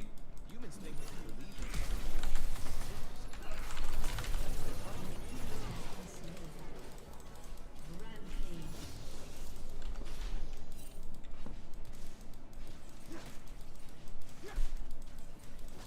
Keeping it 100.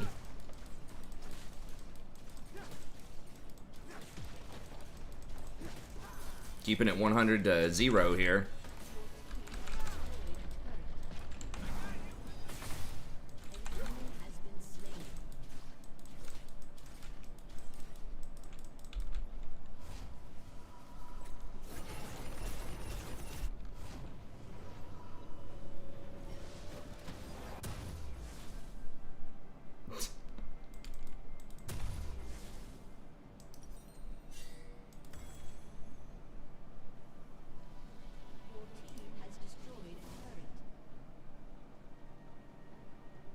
The hell's the time to get the terrible feeling build path, but good item.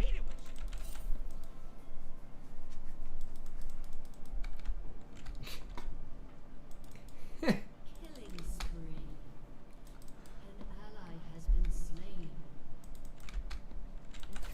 An enemy has been slain. This feels a lot less impactful if you're not going for Font of Life, though. But I guess if I shield an ally first and then go in, I guess it's like still pretty good.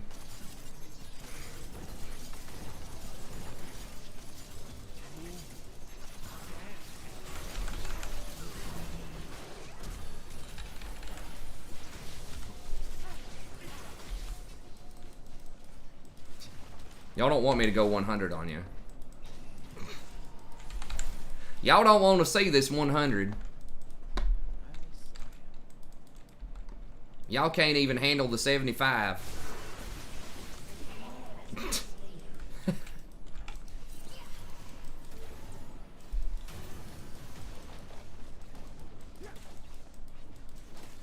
You don't want to see the 100, honey. Trust me.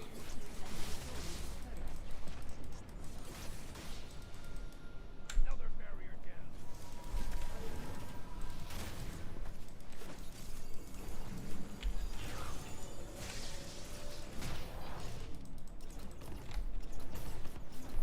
I'll give you about 50. We'll see if you can start off with that. See if you can handle that.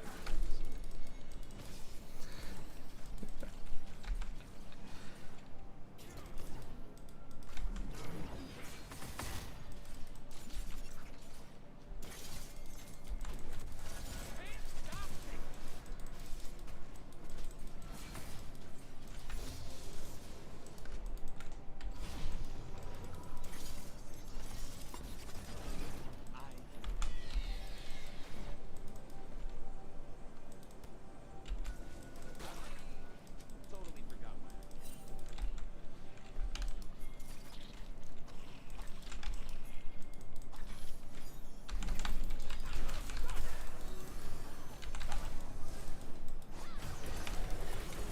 Oh God.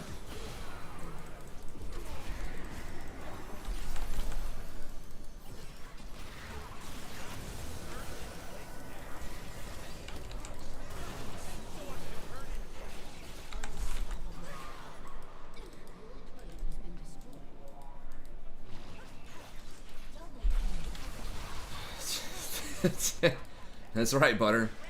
Hashtag grinder. I work for tips. Hashtag grinder.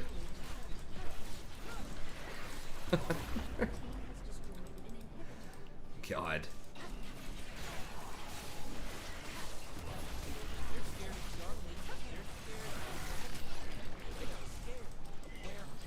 Hashtag OnlyFan. Hashtag sponsored.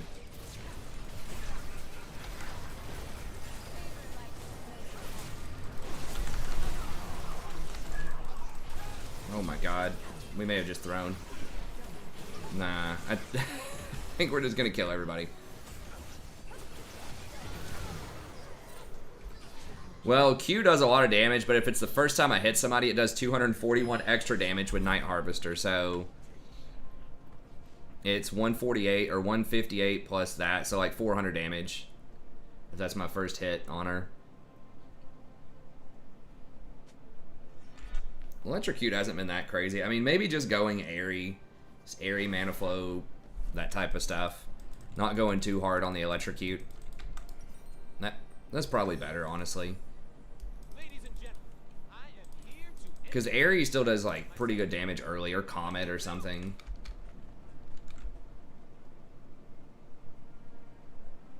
Fast and the Furious.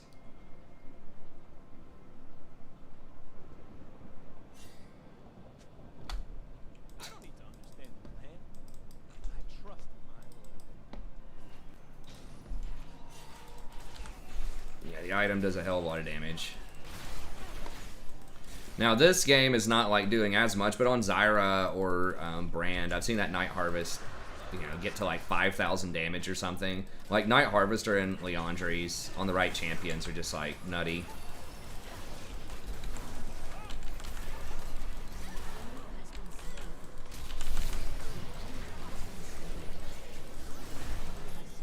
Yeah, that's right. I KS that. What's up? What's up, son? We have no wave. Well, this is my first time trying him out. I mean, DPS, like, it's a different build. I think some sort of DPS build with AP is good. I feel like Night Harvester could be good. I'm not sure if Electrocute's where you want to be. Maybe it's Airy or Comet or something, but... yeah, I mean, Electrocute is good, but it's just, like, not putting up numbers right now. In team fights, I'm not going to proc it. It's, like, good in the laning phase, but in team fights, I'm not going to proc it on multiple targets. I mean, I guess I'm not proccing Airy on multiple targets either, but... do that, and then, I don't know what to run next. Maybe, I mean, this would be cool, this Cosmic Drive. You can try it out. It's gonna be less damage than something like Death Cap, but it's got a much better build path. Gonna be better than Zyra? Probably not. Maybe. Like, he can roam, so there will be situations where he's better. Like you saw earlier with some of those AP supports, if you just have a Turkey ADC, like, it's hard to get away from that in the first 15 minutes because it's so much harder to roam.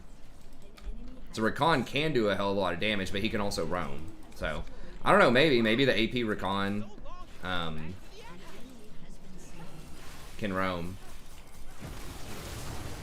Dark Harvest is bad, I think.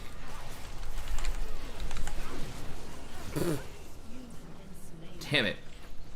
How much damage did I take from the tower? 2,000, come on, I was in there less than a second. God, we're losing to the fountain.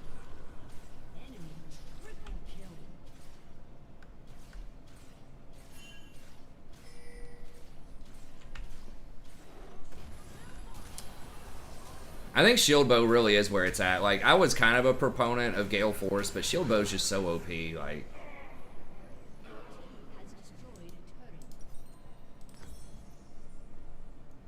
yeah, I think Harvester, Staff of Flowing Water could be a good combo. I'm not sure like about the runes. I mean, maybe you still just go Guardian. I mean, Guardian does have an AP ratio on it. It's not like it's terrible. Just the Guardian font build, but maybe it's just like you could go airy mana flow. I feel like you do want some mana if you're not going to be getting a mana item early, which you're not. Like, you can get Shard of True Ice, but it feels like you need a little bit more help with your mana. So I was trying out Presence of Mind. Wasn't super impressed with that. I think either Mana Flow or like Biscuits, because Biscuits give you 50 max mana in addition to restoring your mana, so you basically get 150 extra mana. But maybe just something like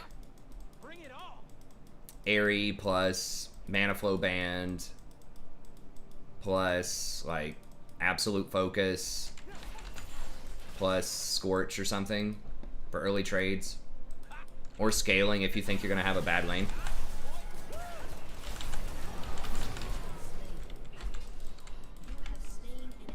Hunter down. Get that fish.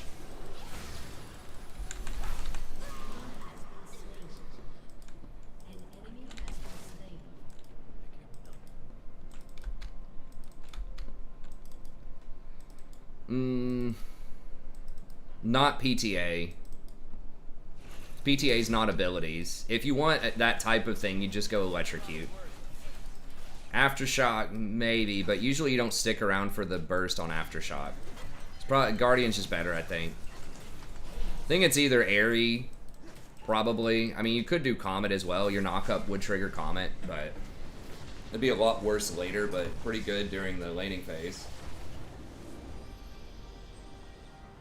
Manamune is garbage, I think. I mean, we'll see. Maybe I'm wrong about it, but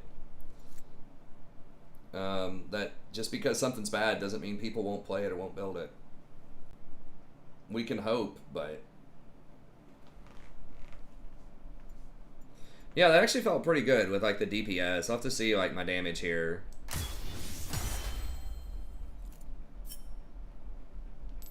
How much damage did this do? It's not telling me. I should have looked before the game ended. It also, in the patch notes, it says it's a 60-second cooldown. On the PBE right now, it says it's a 40-second cooldown. So I'm assuming the patch notes are the correct version of it, but it's still probably about once per like major fight. For the other tank one, Grasp. No, dude, you do not do Grasp. You don't want the tank ones, like you want the DPS. Jesus. I mean, I still did more damage, or like comparable damage to everyone on their team and to our damage dealers, except for the Kindred. But like, I was on par with the ADC and with Kha'Zix, and I also like, you know, heal and shield.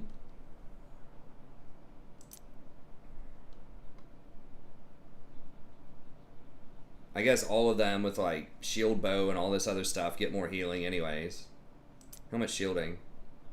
Not a lot, 1800, but it's like you have a lot of utility as Rakan, so if you're doing anywhere close to a decent amount of damage.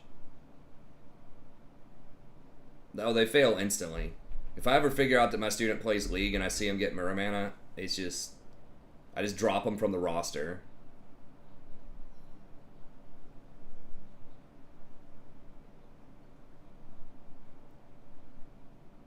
Poop stained bed. LOL, he said poop. Oh, his name is Chad Kindred 420. I didn't realize that. I thought y'all were just saying he was a Chad Kindred. I should make my summoner name, like, tell some students in my class that I play League and make my summoner name, like, you know, 420, Prof 420, Blaze It.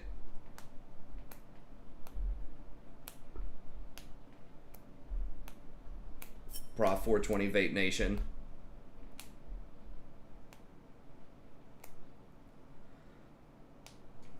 Yeah, call their parents. Excuse me, sir. I'm not allowed to discuss your students' academic progress at my institution. However, I did recently see some very disturbing behavior that I think you should be aware of.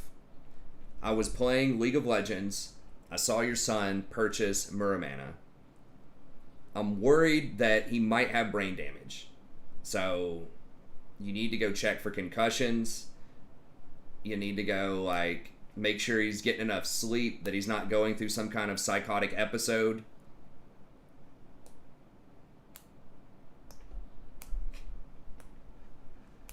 Big D 42069.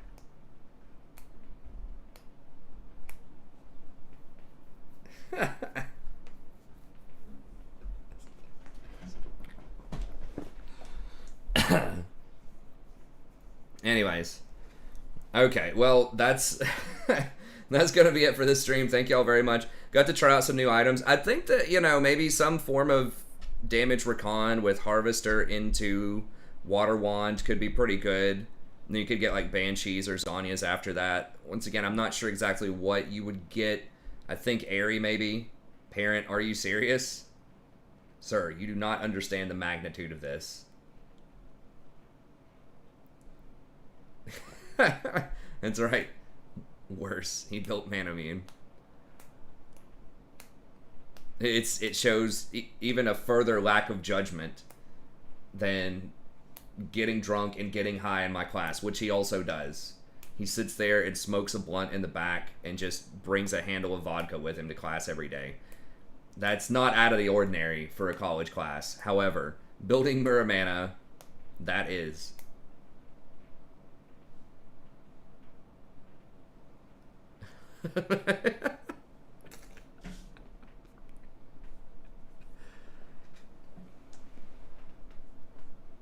Okay.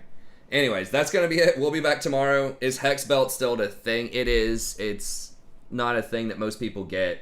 It's expensive. It's a mythic item now. It's 3,200. It does respectable damage. It does 200 to 300 damage. So it does just as much or more than Harvester in a lot of situations, but you have to hit them with the bolts. I don't know. It's pretty good. I think people are probably underestimating it a little bit, but the big ones, I mean, that a lot of people are going to be getting, there's a lot of them actually that are pretty viable. Like, I think that as far as balance in the mythics, the mages might have the best of it. Mages also have 6 mythics. Every other role has 3, but mages get 6 because they have 3 for mana mages and 3 for non-mana mages. But even people who have mana will like stuff like Dark Harvester or Rift Maker sometimes. So, but yeah, you have Night Harvester, which is good. That one's really good. The Rift Maker is very good. That's the one that gives you like the 15% true damage after so much time in combat. And then Leandry's is very good on like sustained damage champions, like your Zyras, your Brands, stuff like that. Leandry's is very good. And then I think that Luden's is still going to be very good on a lot of poke mages. So like all 4 of those are legit, like strong, viable options. And then the Everfrost is not that great, but maybe. I don't think I've ever seen anyone get that so far. And then Protobelt's like, okay, but you're probably going to get Harvester most of the time. Dude, I got in trouble one time in, I was a freshman in high school, and I had like this intro to business studies or something. Because I think I thought I wanted to get into business at the time. And whoever had the highest grade, she would do an auction, and she would bring in like some candy and stuff. And I saw some Fun Dip, and I was like, man, I haven't had Fun Dip in a while. I want to get that. So I had the maximum points that you could have. It was like if you had an A, you had the max points, which they would never let you do that now, this day and age, because it revealed like what the grades were of the students in class, right? Which, I mean, it was a fun activity. I like the idea, but you're like, oh, little Sally only has 500 points. I have 800 points. I have an A, so what the hell does she have? She probably has a C or something, right? So students could kind of read between the lines and see the grades. They used to post up grades on the door, though, too. Like, for exams and things like that. You could post it up. You'd be like, oh, cool, I got an A on my test. Oh, what did Ron get? Oh, Ron got a B. Okay. You know, people just didn't give a shit back in the 90s. FERPA what? That's like the Family Education Protection Act, or basically says you can't share personal information about your students ever. I think they may have done it by social security number when they posted it on the door. So you couldn't like see exactly who it was. I think maybe some people put names on it. I don't know. But anyways, I got this Fun Dip. I did full bid on it, got the Fun Dip, and then I lined it up on the desk, like the dust part of it, and just snorted it right across the desk with like a line. I did like the pinky thing and everything, just lining it up, and just snorted it right across the desk. And the teacher's like, you know, you could get in a lot of trouble for something like that. I was like, what, snorting Fun Dip? And then she was just like, just kind of rolled her eyes and went about her day. No one likes Ron. And then I was like kind of coughing, and then I had to blow my nose later, and it was like neon green from the Fun Dip, like, I don't know, doing its fun stuff in my lungs, I guess, and being expelled out. And then I just ate the little white plastic stick or whatever, but no one likes Ron.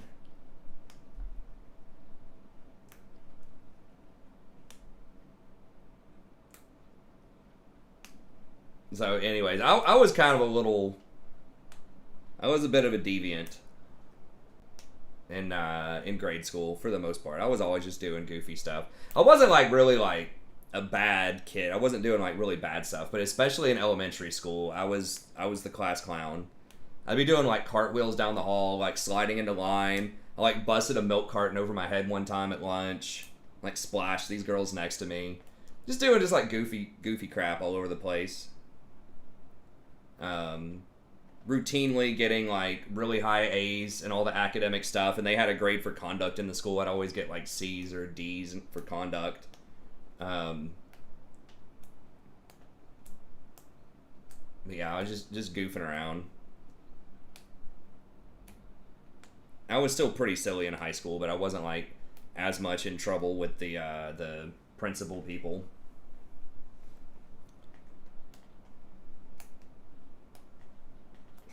Full of drugs. That happens a lot. Some of the really nice schools around here have a lot of drugs too, because it's rich people, and then they can afford to go out and get the drugs. Usually the nice schools, at least around here, are in the neighborhoods that have a lot of wealthy people, the public schools anyways.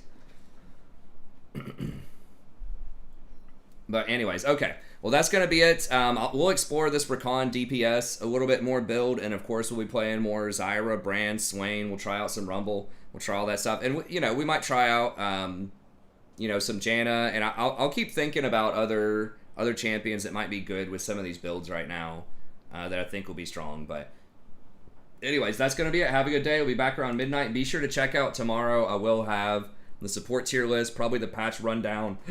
Excuse me, and then I'll have like ADC tier lists, and it's tier lists for every role. It's gonna be really hard to do tier lists in like mid and top, because there's so much stuff that's like, there's so many variables. Like the stuff that got the most items, I think, that are so different and that just got changed around the most are probably like fighters. Like there's a lot, they just changed a lot of the items a lot, right? Like Trinity Force, Black Cleaver, just like completely different tactically than they were. Not like completely, but significantly different.